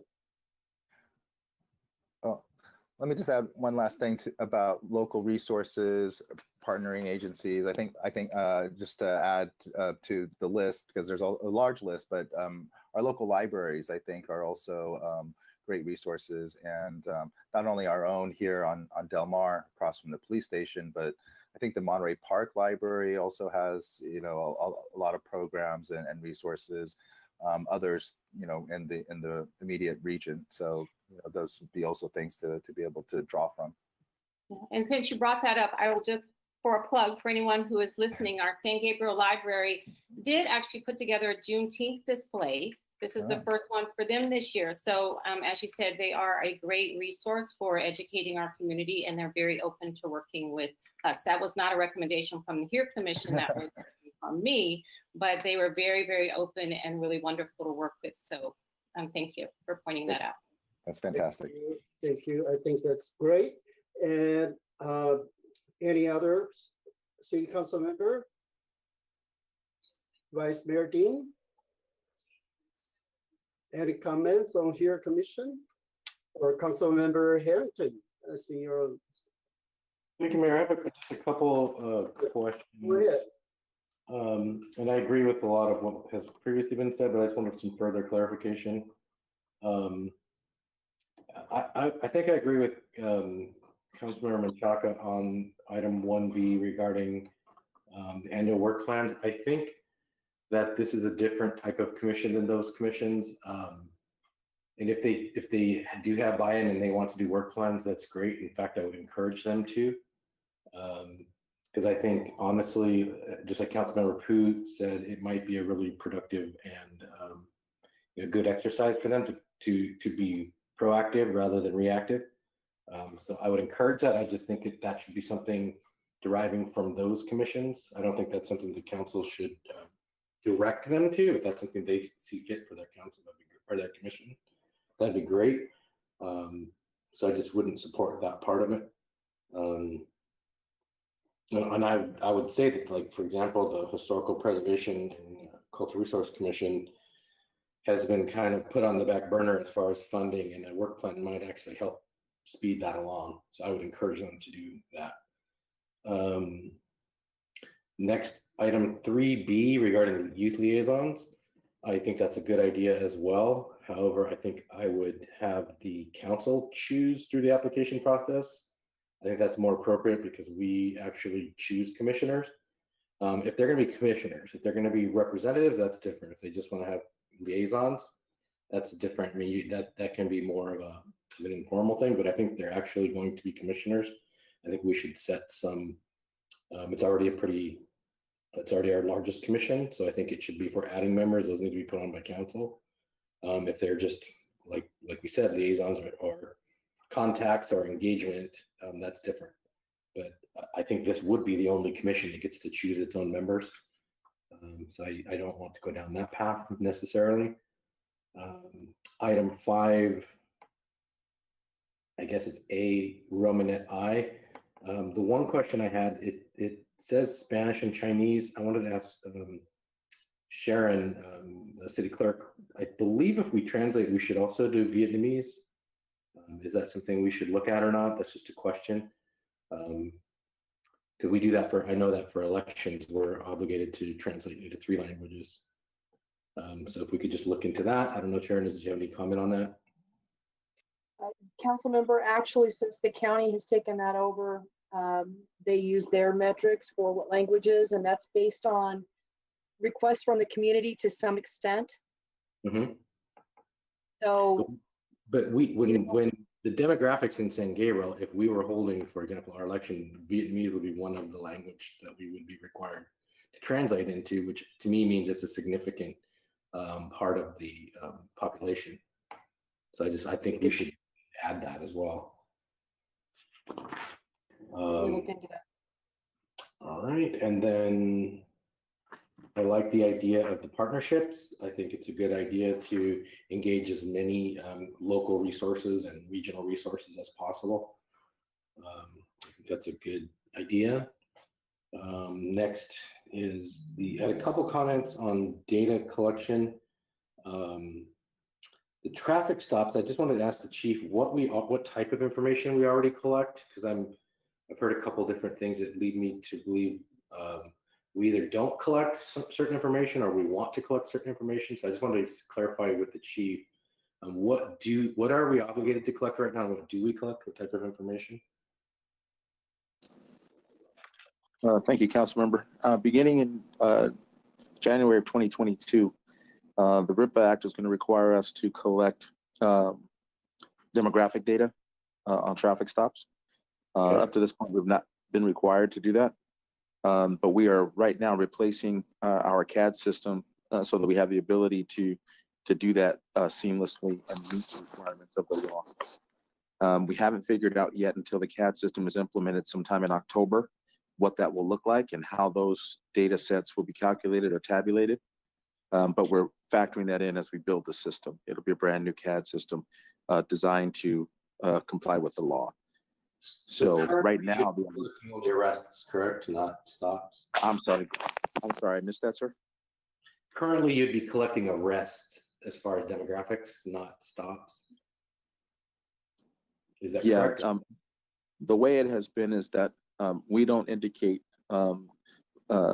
ethnicity on just plain traffic stops unless there is some type of police action taken that's documented. So if there's an arrest, say for a unlicensed driver or something to that effect, then we'll include that information.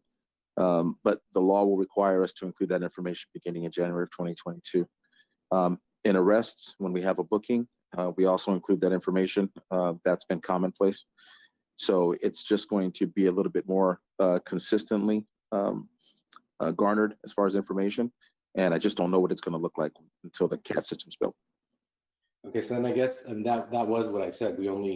Right now we simply collect data on arrests, not on stops, non-traffic stops. That's correct. So maybe my question is for staff. Is this something we would, I would say, implement once we have the technical ability to? Is that, or is this something we need to start, before we actually have the CAD system? And that's kind of a question, because I think going above and beyond what we're doing right now, without the technical tools to do it, might be putting the cart in front of the horse. I don't know here in Tim, if I can step in just a little bit from the commission's point of view. And thank you. I appreciate you clarifying that with Chief Harris, that was one of the questions that we were going to ask him. And so with that information of knowing that the currently demographic information isn't obtained on just traffic stops, and that won't be until January 2022, I would think that the staff would bring that back to the commissioners, and that we would be more interested in having that be an ongoing part of our work plan once the data that we would like to collect is actually being collected. Perfect, thank you.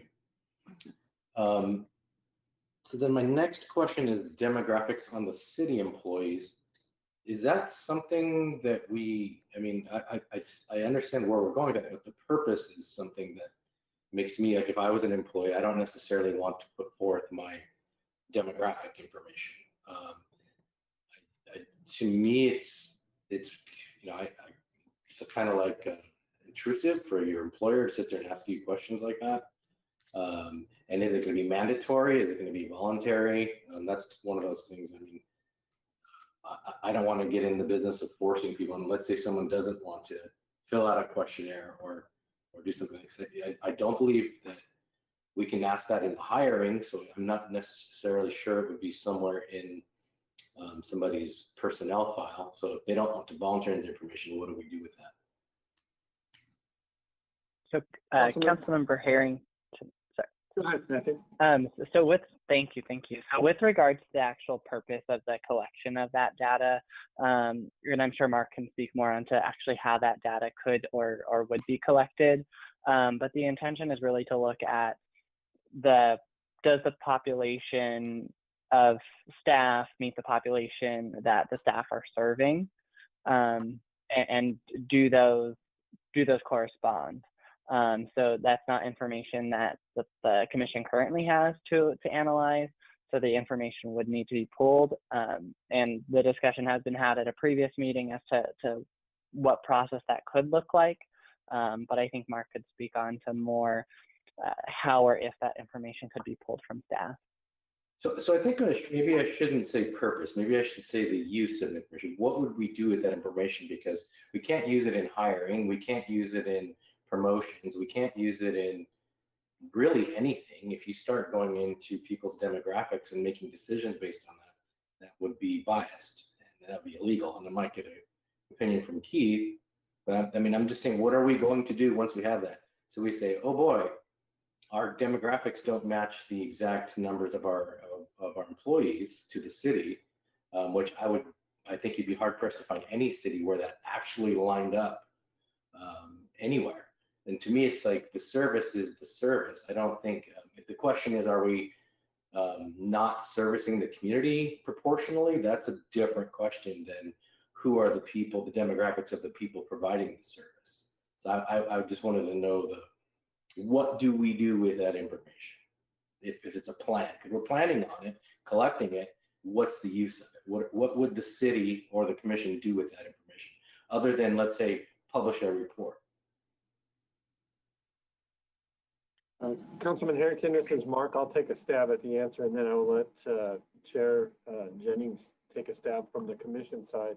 From the city side, it is voluntary to supply that information. We don't collect information on the demographics of our workforce. So it is a little bit similar to the question of the police chief of what data is available for the commission and what do they think that should be available. It would be voluntary, and it wouldn't be used as a term of making a hire or promoting somebody. You're exactly right about that. I think the way that we would use it from the city side would be to make sure that the way that we advertise for open positions or advertise for promotions is inclusive, and that we are targeting everybody. As you said, it's not one ethnicity or one race, just to make sure that we're not biased in our advertisements for positions because of, as an example, maybe where we advertise or how we advertise those, so that we are inclusive in our entire recruitment process. That's from the city side where that would be helpful. And I've been to a couple of seminars recently on how that is helpful to make sure that you have the best workforce that you can, regardless of race or ethnicity. So might that be a function of recruitment then, not necessarily, or the process that we are using to recruit? Because like you said, you can't use the information in the hiring decision. And does that mean we have a deficiency in our recruitment right now? Because I mean, that's kind of where that's at. I don't think we're saying that we have a deficiency in that, because I don't think we've done any sort of a test to see if our recruitments are far enough and wide enough or focused enough, or however you want to look at it. We haven't done any sort of analysis of our team to see what the demographic makeup is. So I can't answer what that is. All right, thank you. That's it. And just to piggyback on that, I think that Mark, certainly was correct when he said that we are not looking to obtain this information to suggest any type of hiring quotas or, promotions. That would not be our role. But we do see this as a way of gathering data to provide opportunities for the city to look at ways to make sure that we are diverse and representative. We have a growing Muslim population. If we don't have anyone within our city government that might be able to better represent that group, that might be something that we would want to take into consideration. If we, as you mentioned before, have a large Vietnamese population and we don't have anyone in our city government who can communicate with them well, then that might be something to consider in our future hiring and first future diversity efforts. So, I don't think that we are suggesting that we need to somehow make our city staff mirror our population in San Gabriel, but we are saying that this is an opportunity for us to identify areas for diversity and ways to be more inclusive. Thank you. Thank you. So is there anyone else? How about Vice Mayor Dean? Go ahead. Thank you. The city staff and the here commissioner do a good job to have the work plan. So I really appreciate they are really serious to do the this good plan. It's a long plan too. Okay, I saw every recommendation looks like a big job too. It's if you really want to execute, maybe take a long time to do that, but it's good that we can start it. And I agree. I think the Care Commission probably they just want a recommendation for the work plan for the rest of the commission, but I don't think they have to do mandatory. Just if the commission they make a decision they want to do the annual work plan, it's a welcome. If they don't, I don't just let them make a decision, but because only here commission have the work plan on the definition, right? And that's number one. Number two, I like the idea, but a guest speaker education program during the regular commission meeting, I just worry about it. Do you have enough time to let the guest speaker come into for the regular meeting? Because maybe you have something else to discuss.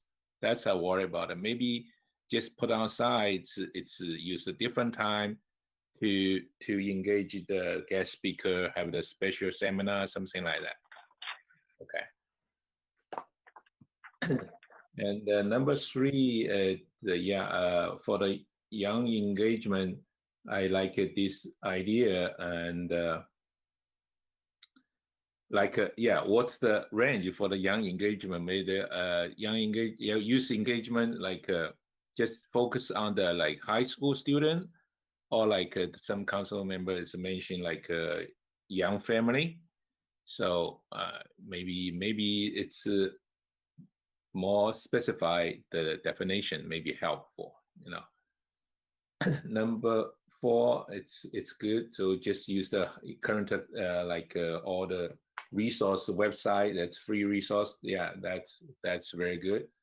And five, accessibility. I agree. Spanish, Chinese, and Vietnamese. We last year we in the COVID-19, so we also did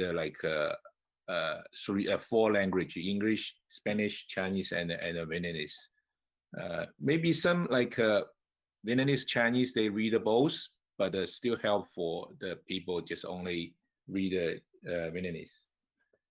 And the number 6 partnership, it's a pretty good idea, and with our different commissioner and partnership with the different museum, maybe can add on some our local non-profit organization. They did really do the good community service for us.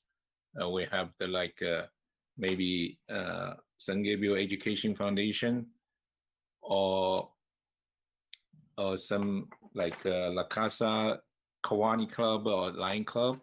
So maybe that's additional a partnership. And and for the data collection, so I just want also the concern about some council member concern. Okay, maybe just for the information that it's not for the future, especially for the employee hiring. Okay, I think I wish everything just even you hire the employee just based on the needs. Okay, so maybe for example, sometimes the city need bilingual for Spanish, Chinese, or Vietnamese. Maybe they need a more person to help. Maybe that's help, but not based on really based on ethnic group or whatever their information.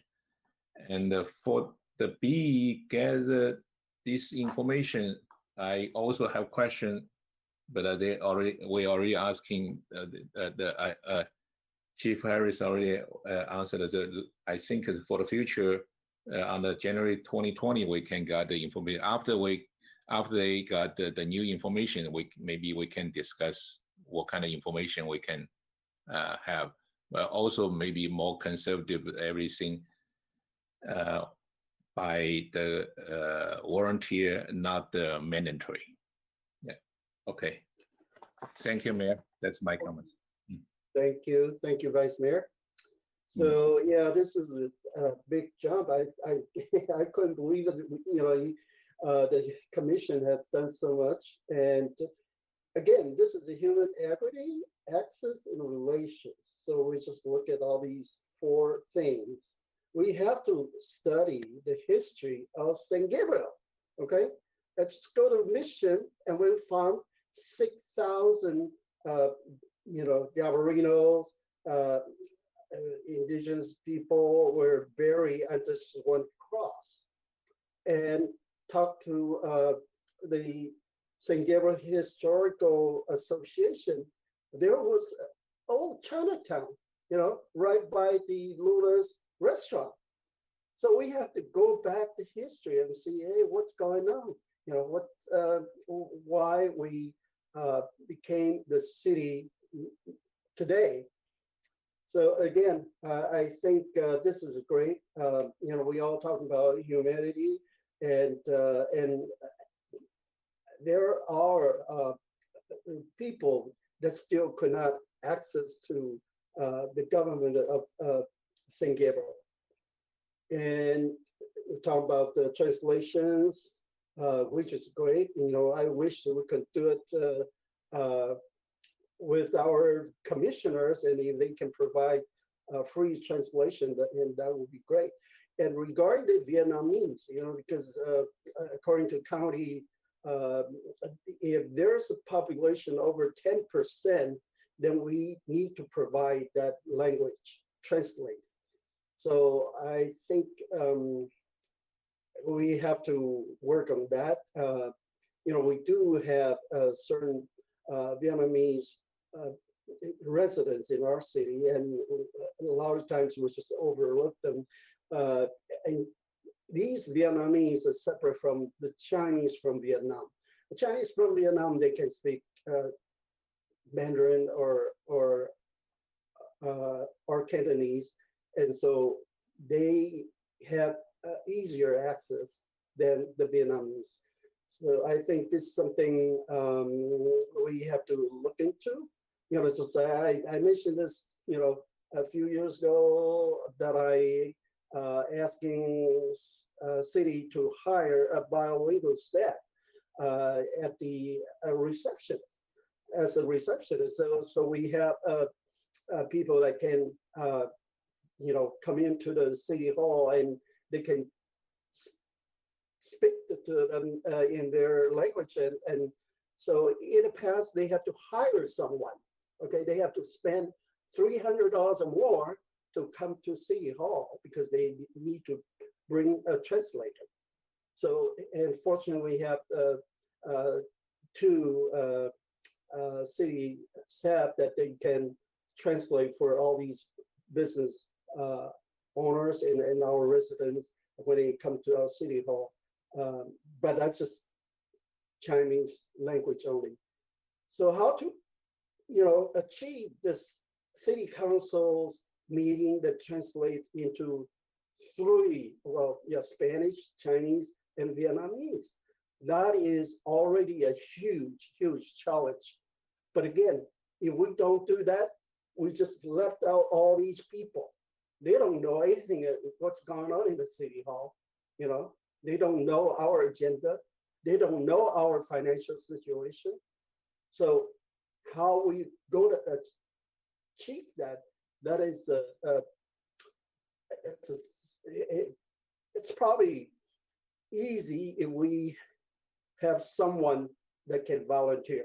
But another thing is, you know, there's a telephone line they can translate, but I don't think that translation is good enough, you know, because, you know, we talk about a lot of the specific items for our local governments, and not all that can be translated. So it has to be someone know our, you know, our agendas, and they can translate into different languages.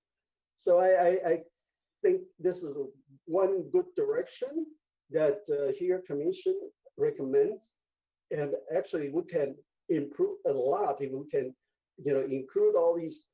We talk about 64% of the residents are API, or, you know, Chinese or Vietnamese, and 85% API business owners.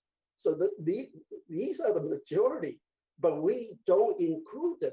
So we talk about this city is very inclusive, but we don't include them. And that's the challenge that we have to, you know, change. And maybe through our youth engagement, you know, a lot of times we're talking about, well, maybe the high school students, they can educate their parents. No, we tried that many years.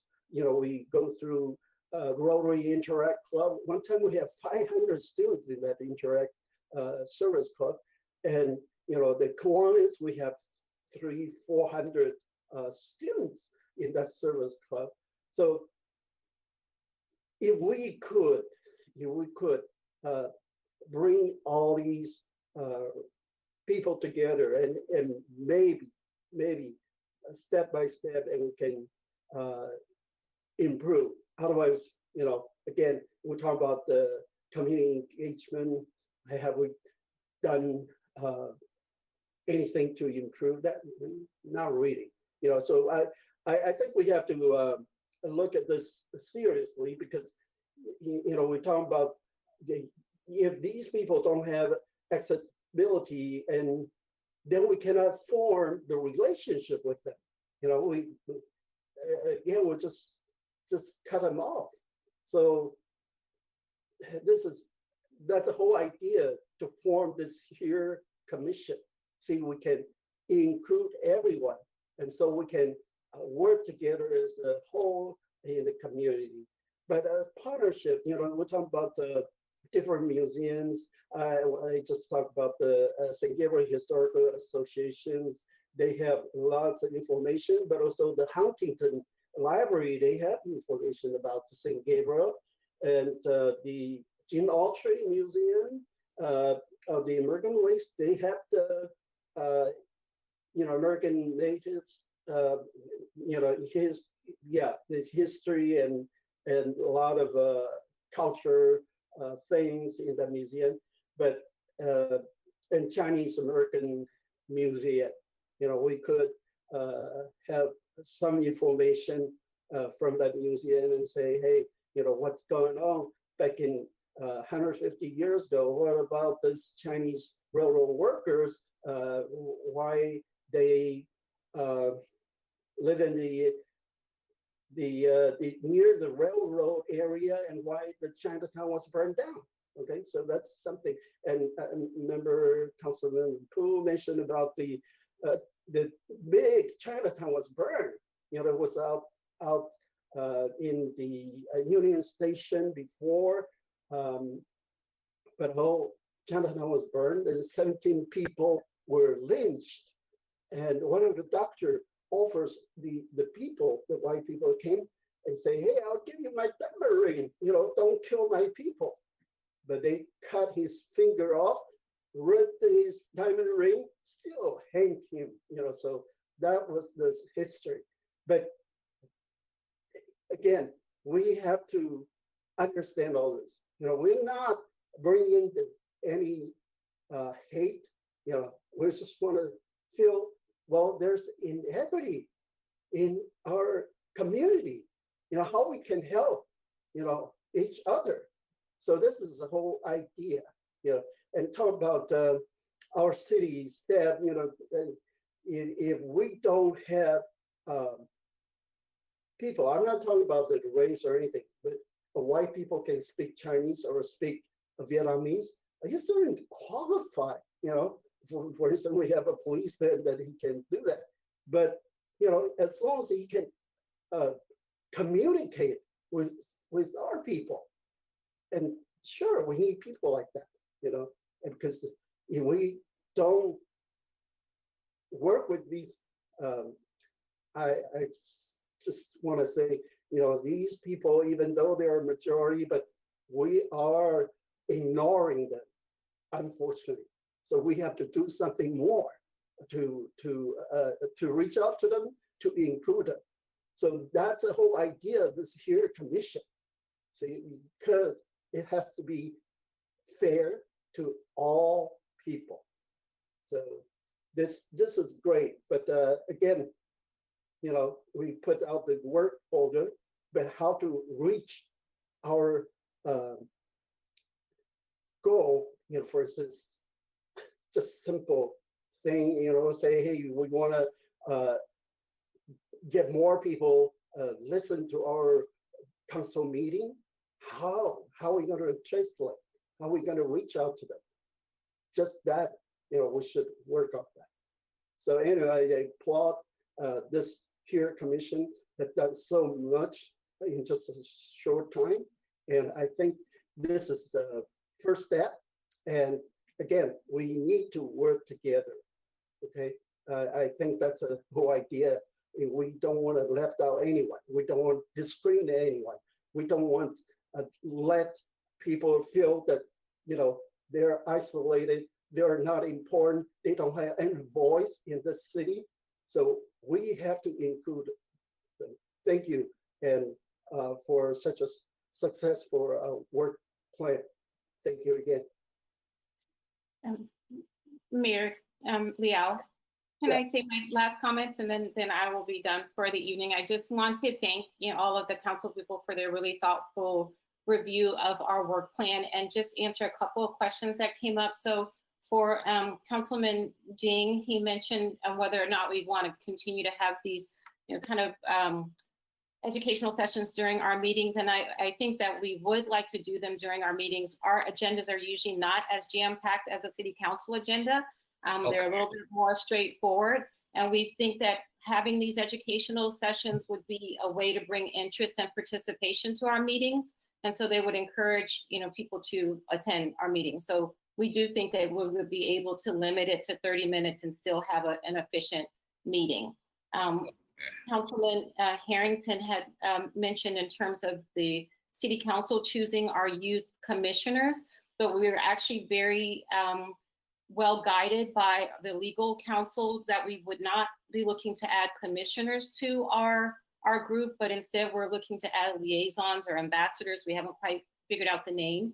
And so since they're not commissioners, we wouldn't have to change the ordinance, and we would like to participate in choosing those students ourselves, because we would like to, identify mentors for them as well. So that hopefully won't be as much of an issue.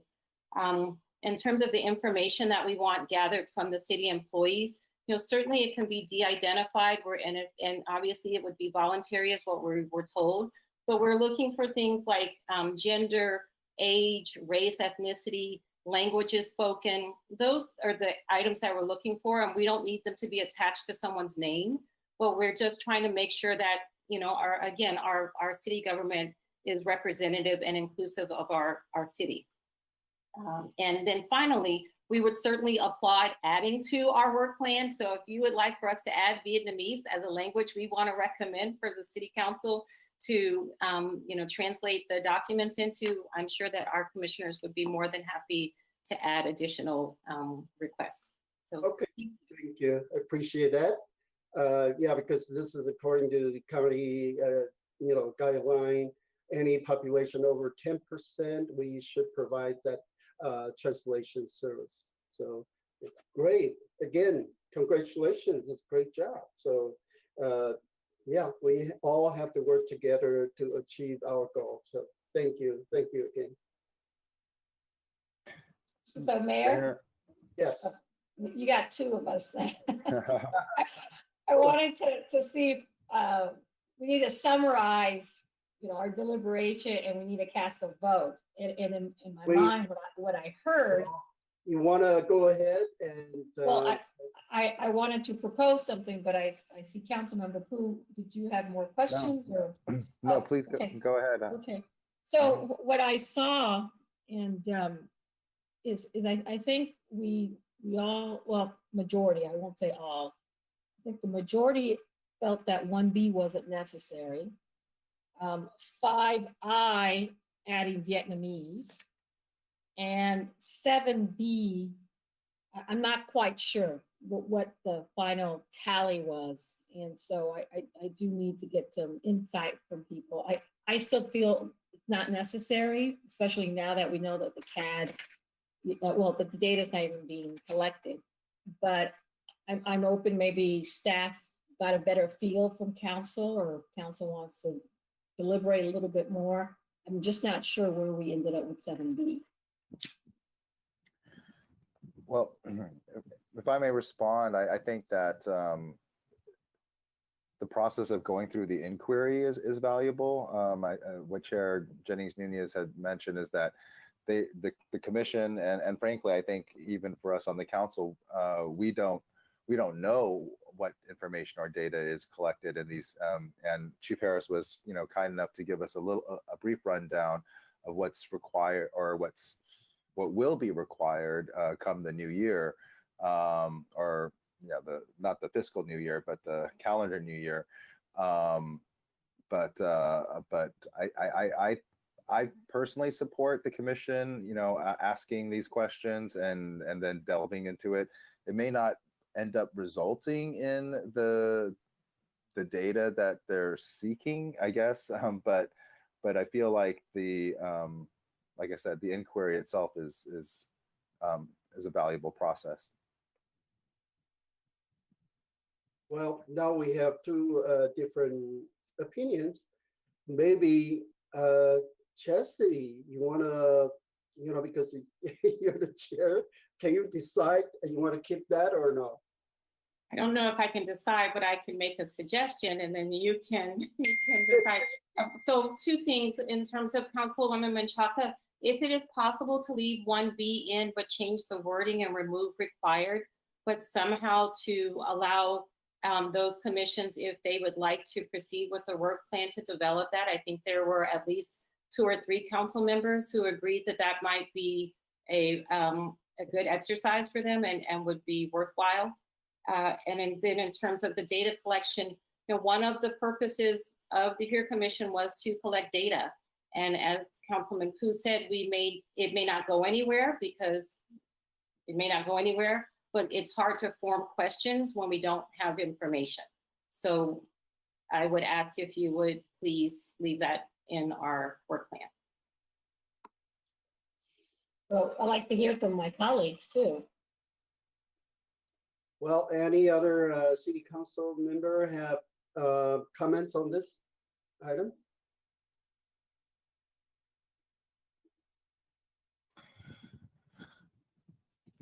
Well, I would just like to make a motion and then we'll just put it to a vote. How about that? I also did consider, you know, what Chastity was mentioning about just rewording 1B to say recommend that other city commissions. Why don't we just be even more, I mean, recommend that the Community Services Commission and the Historic Preservation and Cultural Resources Commission develop and implement an annual work plan. That's enough. And in fact, I feel like it's almost like it's by having this conversation, we've already accomplished that item. And then certainly adding Vietnamese to 5A1 is I don't think that's controversial.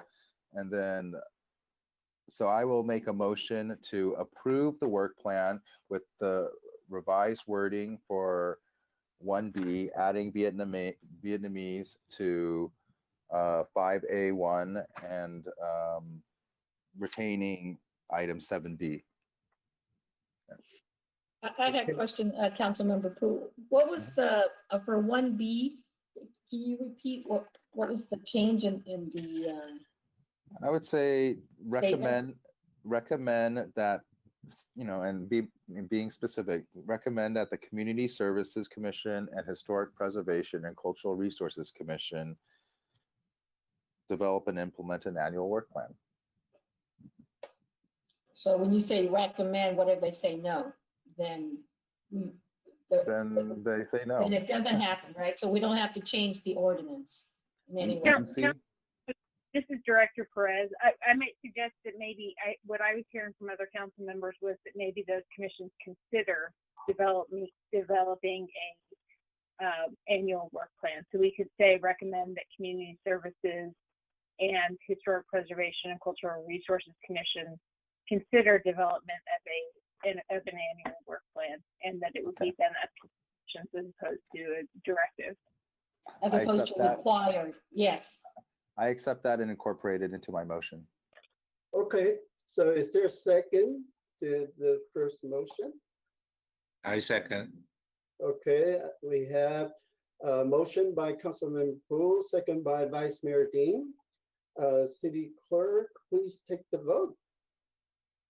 Councilmember Harrington, Aye. Councilmember Menchaca, Aye. Councilmember Pu, Aye. Vice Mayor Ding, Aye. Mayor Liao. Aye. Motion passes by a vote of 5-0. Thank you. Next item, please. Item D, discussion on reopening of city facilities to the public and the timing of returning to in-person city council meetings. City Manager Lazaretto will make the presentation. Thank you, Mr. Mayor and members of the council. I'll make this brief because we've already touched on most of this tonight and also given the late hour. But as you're all aware, we are heading towards opening as a state as of today. And then as of a city, we will be open to the public for walk-ins and pretty much full service on July the 6th. Between today and July the 6th, we're still available for all of our other methods, appointments, phone, emails, all of that. But as of July the 6th, our city facilities will be open for walk-ins and we will be as close to back to normal as I think we all envisioned in quite a while. With that, really the only other item to discuss on our city reopening would be having council meetings in public again. And I've listed a couple of options in the staff report. We are working on putting plexiglass, temporary plexiglass partitions, so it won't look like a bank or anything like that, but you'll have partitions that are vertical between each of the council seats. The city attorney and I would sit in the front row of the audience to take 2 people off of the dais so that you all can spread out a little more and we're not quite as close together. And then 5 council people will be up on the dais. We can try that for a few meetings, and then if we continue with the numbers being what they are, then we can go back to a full normal meeting of having all 7 of us up there on the dais. We're working on making sure that the HVAC equipment, the ventilation equipment in all of our city facilities, but most notably the council chambers, so that we can handle crowds safely, to make sure that it has the level of filtration that's required by OSHA and the CDC in order to be reopened. And then on top of that, we're talking about having some of the rows in the council chambers set aside just to keep people spaced out. All of that said, as of today, none of that is required except for employees. As we talked about earlier, employees would be required to wear masks until the OSHA changes their guidelines to coincide with CDC. But none of the rest of that is required. You all can choose to have our meetings fully public as of today and do it in a normal method. The last thing I'll say before I open it up to you all to choose a day is that we are limited by our technology. I'd like to improve that in the future, but for now, we will have a difficult time having a hybrid meeting where some of you are on video and some of you are up on the dais. We can still do it with audio only, as we were doing before the pandemic. So if one of you or 2 of you called in on the telephone, that would work. And obviously the public would still see the meeting live, would be able to watch it on YouTube and on our Spectrum channel 3 and be able to see the council members that are there at the dais, but the other council members would only be audio. I've put out 2 suggested dates, one of which is July 6th, which is the soonest that we would be able to do it, which is our next meeting. If that's too soon for council, we wanted to see what the surge might come, if any, with the grand reopening and to wait a little while longer. We are intending on keeping the first meeting in August dark for National Night Out. And so we would have our August 17th will be the next meeting after that. So we could easily use that as a logical date, or any other date that the council chooses. If either of those dates doesn't work, or you want to go sooner or later than that, we're open to any of those dates. So with that, I would turn it back over to the council. I do understand, Mayor Leal, that we have 1 speaker on this item, at least 1 public comment on this item. So if council doesn't have clarifying or factual questions, we do have a speaker. Okay, thank you. Thank you, Mark. So the time before public comment, and we do have public comment. So Chief City Clerk, can you read that comment, please? Yes, Mayor. The comment is from Stuart and Ann White of San Gabriel and reads as follows. Mayor and council members, the reopening of the city facilities is long overdue. The city council exists to serve the residents of the city of San Gabriel as they were elected by us, the residents. We, the residents, have been denied that interaction to our city government for over a year's time. To that end, it is imperative that all city council meetings be open to the general public now for a robust and transparent discussion of all agenda items. Decisions regarding social distancing and safety protocols should be left up to the individual to make those determinations. People can decide for themselves when they should take precautions and what those precautions should be. It is time to stop the tyranny and the usurping of the rights and the freedoms of the citizenry in this country. Government needs to respect the rights of all people, not just a few. Thank you. That concludes the comments. Thank you. Thank you so much. Now it's time for council deliberation and discussion. Anyone? Let's talk about this issue. None? No, Well, Mayor? Yes. I see Councilmember Harrington's mic is on. I'm not sure. Okay. He's trying to. I'm listening. I'm here. I'm listening. Oh, okay. so You have your mic on. All right. So Okay. Okay, well, I mean, I'll start. Okay. Go ahead. I'm comfortable starting July 6th if that's what the remaining council would like to do. But I still believe we need to take precautions as listed by our city manager to protect our public, and in particular to protect us. So I do like what Mark listed between the plexiglass, the filters, the social distancing. We're still going to have public comments that can be submitted via email. We're still going to be videotaping, so those who cannot attend or don't want to attend could still have access to the city council. So I am comfortable with everything unless the surge does take place, and I think that needs to be considered. If things do change, then we do need to rethink our decision tonight. But I'm comfortable starting on July 6th. And I did want to mention, we have 2 meetings in July. So we had mentioned August 4th, but there is another meeting July 18th that wasn't considered in there. So if it's not July 6th, I guess it would be July 18th. Thank you. Okay, thank you. Any other city council member? Councilman Pope. Thank you, Mayor.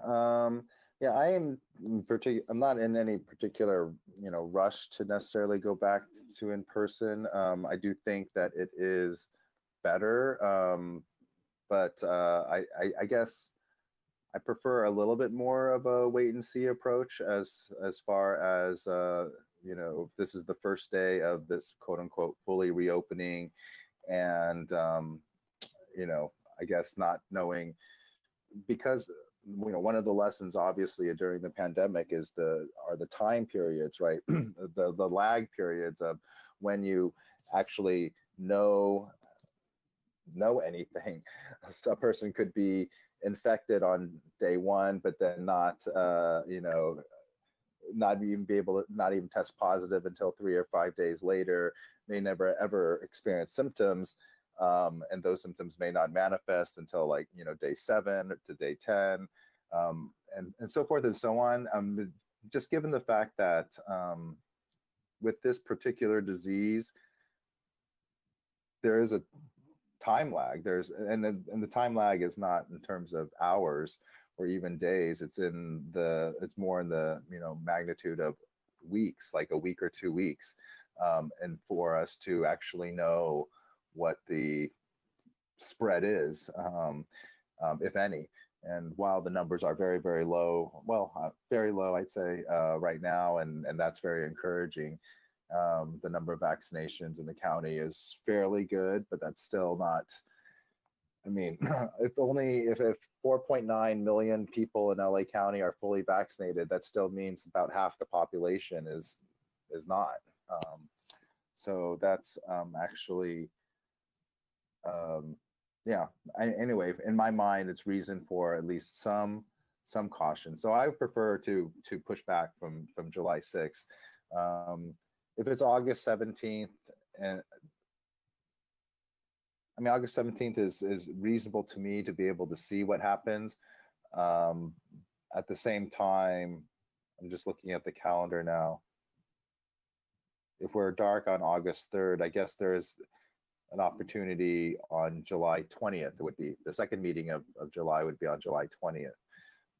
But I don't favor the first day back because of just wanting to have a little bit more information and see how things go in the community and throughout LA County. It's my preference. Thank you. Thank you. And any others?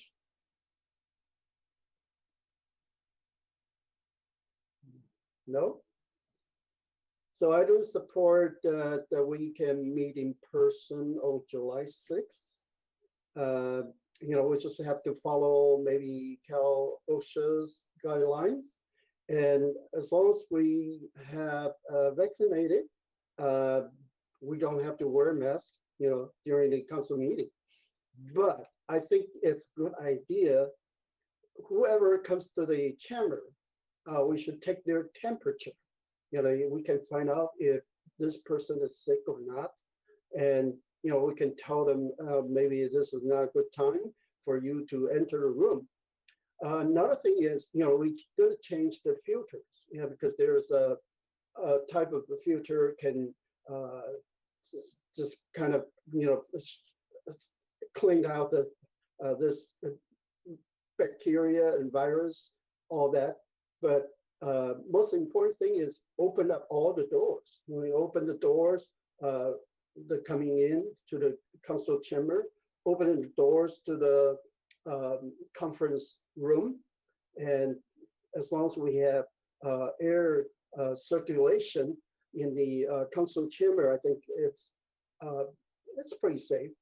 So again, we, for instance, the hospital, they have to clean, they have to sanitize the room, 3 times a day. But I don't think we have to do that. Maybe, at least once a day, and that should be good enough. And again, it's about time to get back to normal.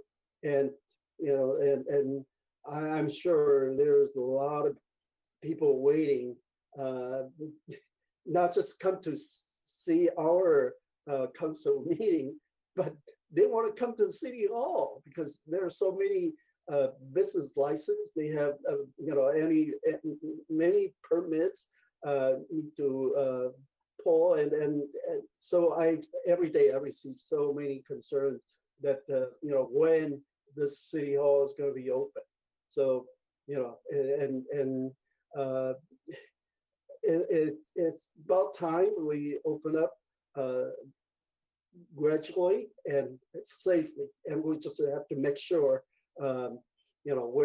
we're probably taking care of our sanitation and all that. So I think it's a good idea to go back to council chamber and have an actual meeting on July 6th. Mayor, clarification. Yes. We're just talking about city council meetings. The business, the city hall, Mark, is opening up July 6th, right? That's already been decided. It's tonight, we're just discussing city council meetings. That's right. Okay. You're correct, Councilwoman.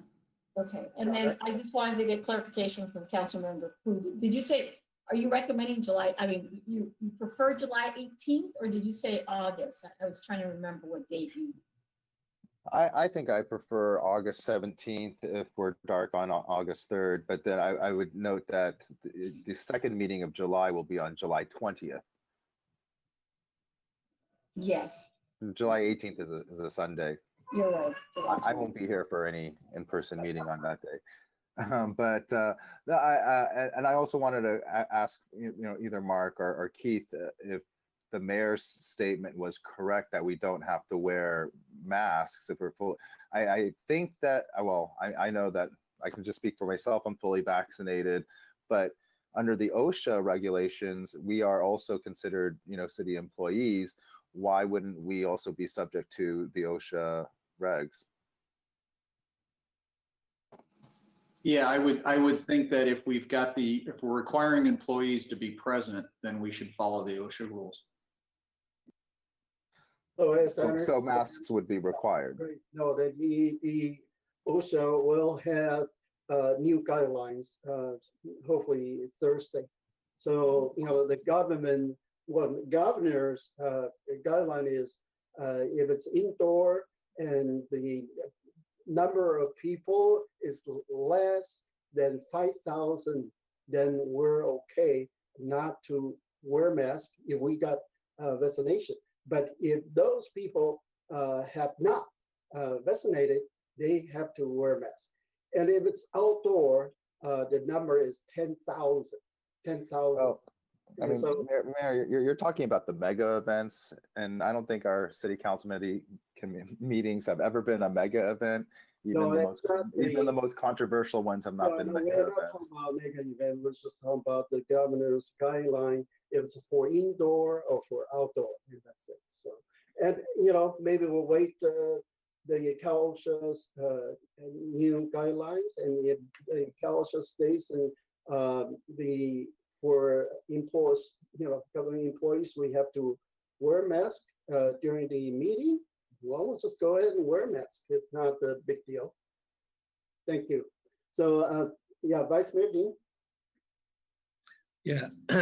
So the question is asking the market. So on the July 6th, we are open for public for the appointment only, or they can like walk in?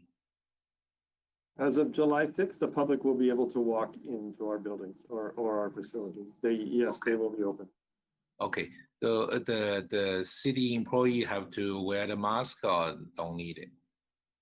I'm assuming that they will not, because the Cal OSHA rules will change by then, but as of right now, that's not the case. As of right now, Cal OSHA requires us to wear masks. Okay. So if their rules don't change this week, then we will be following Cal OSHA's rules.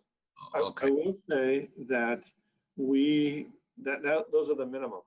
So businesses are allowed in the health order to require customers to wear masks, or we could decide that the public has to wear a mask at our facility, but that's up to the council to determine. So tonight we also need to determine that too, or the people walking have to wear a mask or not? It's something you could determine. It's not something you have to determine.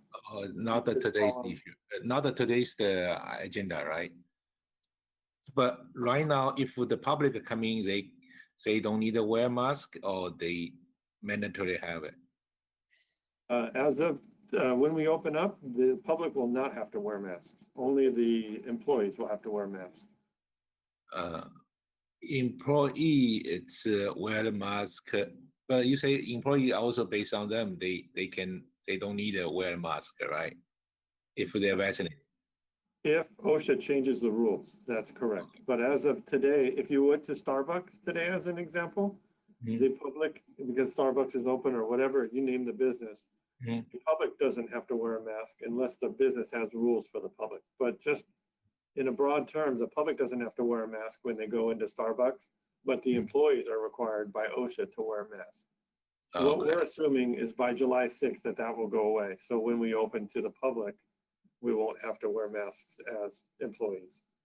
So yeah, if the employee also they can open it, I think I think for our council member should be okay if we do the good cleanup precaution for the July 6th. But based on the rest of the council member, what most of they think about it, right? So because the employee already can follow the rule, it's okay. So I think we can start on the July 6th. Okay. Yeah, but another question based on the mayor regarding to require they do the temperature. It's a good idea, but I don't know we can do it or not. The question we're asking the mark. Can we mandatory want a public to do the temperature test? I believe we can. I have the city attorney research that prior to that time, but everything I read in the regulation says that we can require our customers, or in this case, the public, to have a temperature check before they come into the facility. Okay, we can do our own, right? But I hear about if the government, they cannot do that.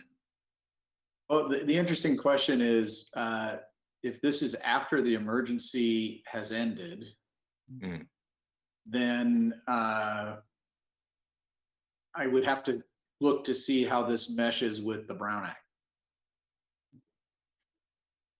Can I ask a clarifying question here, Keith? To my knowledge, however, the state of emergency has not been declared to be over, has it? I'm not sure I know the answer to that. You're correct, Councilman Pu. We still have the ability to do our own state of emergency under the governor's state of emergency. And the reason that I know that to be the state of emergency still is under is because of those temporary Brown Act rules that allow us to continue to be a virtual meeting. And those are going to continue at least until October, we've been told.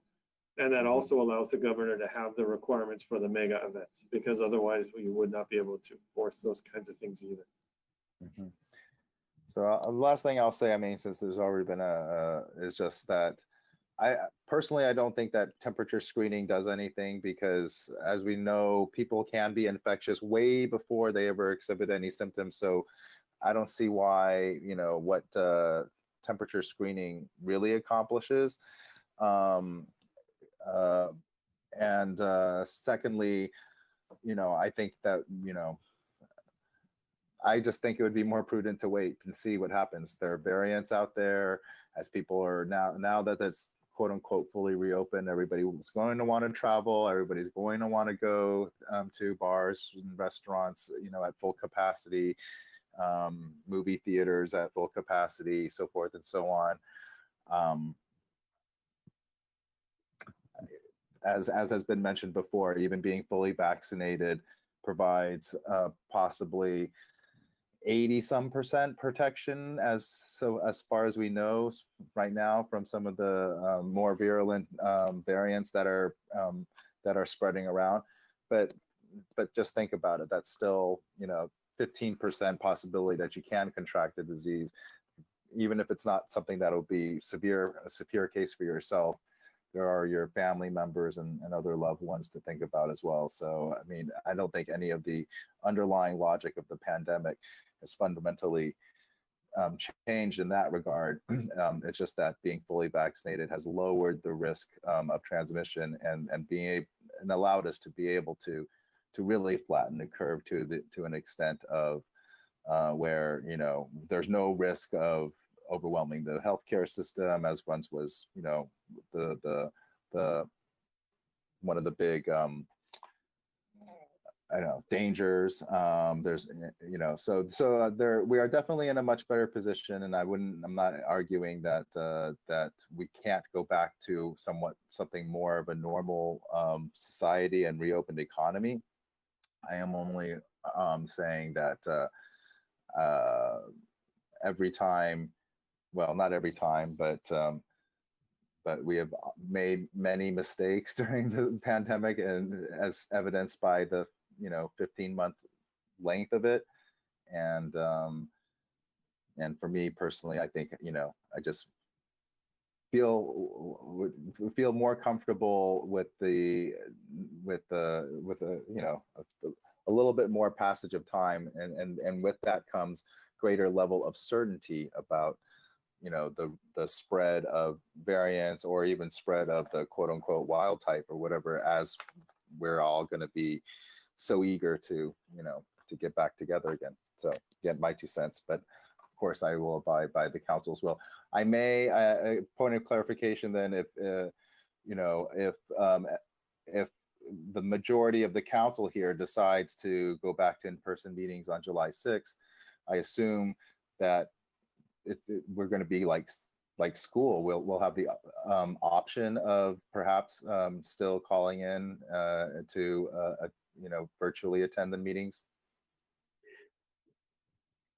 From a staff standpoint, we can make that happen. It would just be a telephone call, not a video call. Yeah, understood.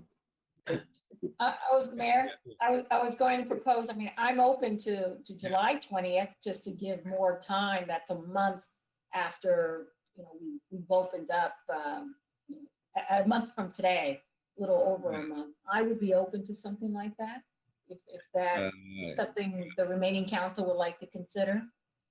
So yeah, let me asking the Mark the question. Is it enough time to prepare for the July 6th? It's more safety, or even for the city not enough time? Probably I think the July 20th maybe, or it's consideration too. From a staff standpoint, we can have everything ready to go on the 6th. I'll throw one wrinkle in there that may push everybody towards the 20th. After a year and a half of being in the pandemic and contracting for the elevator to be repaired, and having the delay in all of the parts and everything else that is happening with the construction supply chain, they're starting on our elevator this week, believe it or not. So there's a chance that it won't be ready on July the 6th. It'll for sure be ready on the 20th. And we would still be able to use the stairs, so it doesn't mean we can't hold the meeting, but if we want to be 100% certain for that, maybe the July 20th meeting solves all of our problem. Yeah. So my concern actually is the elevator. You know, when SARS happened, people,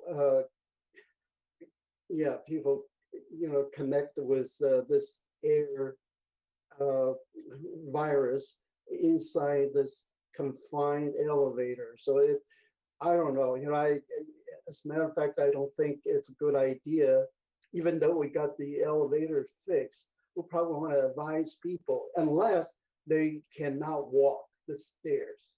Let's just tell them, hey, if you're on a wheelchair, take the elevator. Otherwise, I will advise everyone to take the stairs and go to council chamber. Because this is this confined area, and with other people, and it's very easy to contract any kind of virus. But again, I think July 6th is good enough, because according to California, all these study in LA County, they already mentioned that. And if we have any questions, actually there is a meeting from the St. George Valley Partnership, and they gonna ask this doctor, not Dr. Barbara, but it's another doctor, and we can ask him It's the health officer. Yeah, we want to ask him any questions that, for cities to open up, and any preparation, any things that we can prepare, in advance, and so we won't be have any kinds of spreading of this virus. But honestly, I don't think it's in that case, because our vaccination rate is high compared to other cities. So actually, we were just talking about the San Gabriel alone, we already reached the herd immunity. So, but again, we still have to be cautious. But wearing a mask, we can always carry a mask inside our pocket or in a purse, and say we gather in a crowded area, then start wearing masks, And so it's all common sense. It's all things that you think, well, this is not an ideal situation, that you want to protect yourself, then you start wearing your mask. So, but again, we have July 6th, and then we have another proposal July 20th, right? And since this item, we don't need to vote on it, it's just the direction to the staff, and see how, well, it's again, if we don't vote, how are we gonna conclude that, it's gonna be July 6th or July 20th? I move for July 20th. Okay. Anyone else? Sure, I'll second. Okay. I just want to add before we second, Jason, that I'm fine coming back. I saw the staff report. My thing is, I just want to make sure what we're approving. Are we saying we're coming back with masks, without masks? I mean, what's the protocol? Does anybody have an answer? Or? So again, we're just waiting for Cal OSHA to give us the guidelines that, hopefully will is the same from the governor's office. And so, we'll see, but wearing masks, it's not a big problem. We have to wear masks, when go ahead and bring your mask, so it's not a. We're putting physical distancing, we're putting barriers So that's another thing, you know, if you're vaccinated, you don't have to worry all about the social distancing. You know, that's from the governor's guidelines, so. Well, I'm saying, let's say you were worried, we already have distancing and plexiglass. What is a mask going to add to that? Unless someone just walks up and is on you. Right, so, you know, we already. I just want to make sure that if, my thing is I want to come back when we don't have to wear masks, because I specifically don't go places right now. So. Well, and then you can call in, you know, if you don't want to, and you can call in to join the meeting, see? So I think for now, we already got the majority of the council member wants to move from July 6th to July 20th. So I think this is the direction that we should give to the staff and say, hey, we'll come back July 20th. I only heard 2 people. I haven't heard the majority. I think we do need to take a formal vote. Yeah, we need to take a vote. All right, want to vote? You have a first and second. Is it needed? But it also say don't need a vote. So it's confusing for me. Okay, so I made a motion that has been seconded. It requires a vote. Oh. So it's a July 20th. Okay. No, I heard Vice Mayor Dean also mention July 20th. So that's why I said, well, we already got 3 votes. So I don't mind the July 6th too. Okay, all right. But I just want conservative, like based on if we're well prepared or not. Okay, I just want to clarify.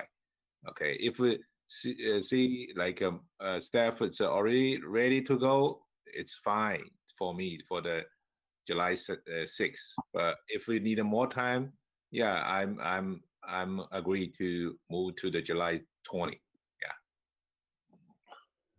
Okay, so that's why I think maybe I suggest just let the city to their staff to make a decision. Want to July 6th or 20? No. Irrespective of all this, there's been a motion and a second on the table, and so we should just take a formal vote. And let me, if Councilwoman Menchaca will accept this amendment.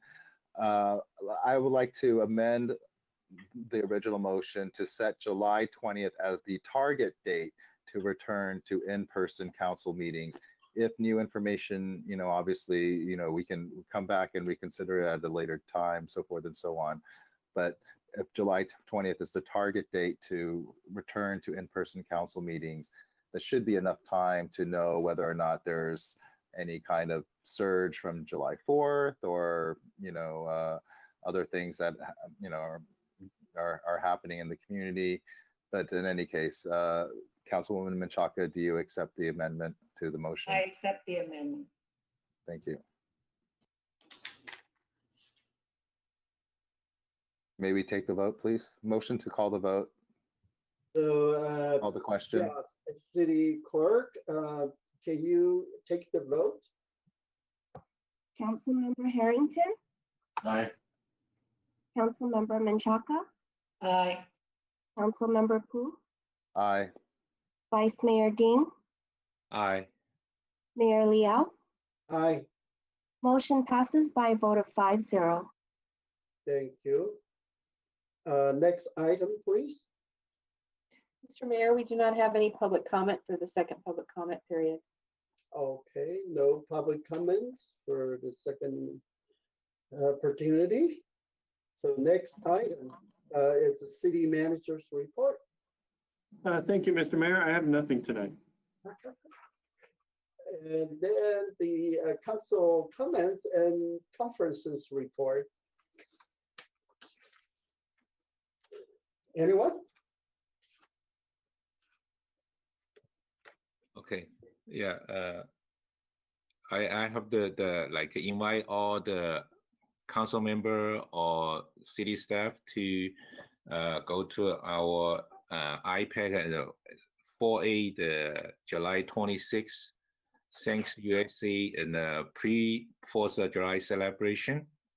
And actually these two organizations, that time I'm like I'm the chairperson. It's established on the 2015. We starting the Temple City, and consistent to the until last year, even last year we do the virtual. Also background is the Temple City, and this year the Temple City it's when we are asking the rental place, they are more conservative. So it's not a public the event yet. And finally, I talked to our city. They encouraged me to talk to our San Gabriel city. So we got really thanks to our city staff to help to these things happen. Bring this meaningful the event back to our San Gabriel city in from the Mission Playhouse. I think we call the Plaza Park. Okay, the purpose, this event, the purpose is just like mostly it's for especially for the first generation, the immigration, and we have the chance come to the United States, and the community gave it to us. It's a good opportunity. We can settle, stay, and find a job, and got education, got the house, or got job, so, everything. So it's our community that's just wanted to do some appreciation for our community, especially every year we honoring our veteran to thanks they serve our country, protect our community. And this year we not just honor the veteran, we also honor the last year they do the hero for the COVID-19, and we have the healthcare work, we honor them. We also have honor 4 group. Okay, first 2 it's related to our San Gabriel. Okay, by my recommendation, we honor our San Gabriel Police Department. Thanks they are the COVID-19 to protect our community safety, and also fire department also let the community feel safety, especially for the San Gabriel City. And another 2, it's because previous with the Temple City, also the Temple City, the county sheriff station, it's also help the community, and county fire department. It's at the station next to the Temple City Hall. So these 4, it's we honor these 4 group. So that's we invite all the city council member. If you have time, it's welcome to attend it. You can. I can follow up the ISVP for them. All those also city staff is welcome. A community member is welcome. Actually, everybody welcome to. This is also good things for our here commissioner. We just talking about it. Just like community engagement and the diversity, and include everything, everybody. Okay, so yeah, that's also final. Still want to thank the city staff make this event happen. Thank you all. It's an event. It's a 2. Okay, just a reminder. June 26th morning. Ceremony. It start from 10 and hopefully finish on the 11:30. But maybe if you want to come in early, like at 9:30, probably estimate like at 12 o'clock. Okay. Thank you, Vice Mayor Dean. So it's the same as previous year. You're going to have entertainments, dancers, and singers, and all that. Oh yeah, we have that, but it's all the time is short already. We try make it short because don't want to too many people take it so long. But hopefully next year we can continue with our city for this kind of event, maybe we can make it longer. Oh, that day also have a lot of community member organization have the like a donation, some gift. Okay, so welcome. Also have the every people that attended for your whole time, you have a chance to have the raffle ticket, win the prize. Okay, great. Thank you. Thank you for your invitation. Okay. I'll be there, and yeah, I also enjoyed this event. Okay, any other city council have reports? If not, I have. So I'm still working with the League of California City and try to, push for this $2 trillion American Jobs Plan and, help our infrastructure. So I think we'll get that funding, and if it's compared to American Rescue Plan, I think we get similar or maybe more, a little bit more than that what we have got, 9.5 million. But again, this is for specific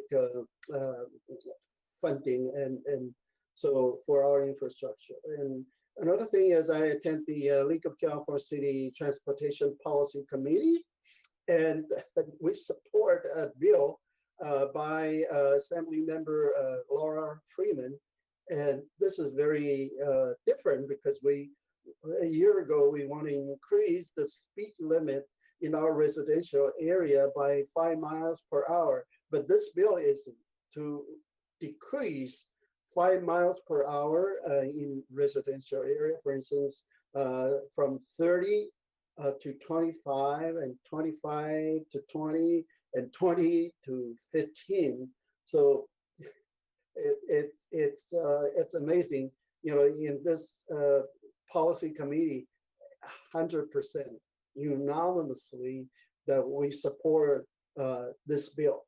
And of course, the League of California City also support the bill, because they slow down the speed. Will make sure we have safety in our community. So that is something I want to bring it up, and it will, will pass, I hope, and signed by the governor. So it's AB 43. This is very different from what we talked about a year ago. We want to increase 5 miles per hour more, but now this one is want to decrease. So, okay, so that's on my report. If we don't have anything else, I will adjourn the council meeting to next regular council meeting on July 6th, 6:30, and we have a special meeting? No. So we have just a regular meeting at 6:30. So, well, thank you so much again. It's a long meeting, always, and thank you for all our council member for your dedicated services, and you have wonderful evening. Because yes. So there's not much left, but yes, thank you. Almost, well, it was by 11 o'clock, we have to vote again. But anyway, have a good night, everyone. Good night. Good night.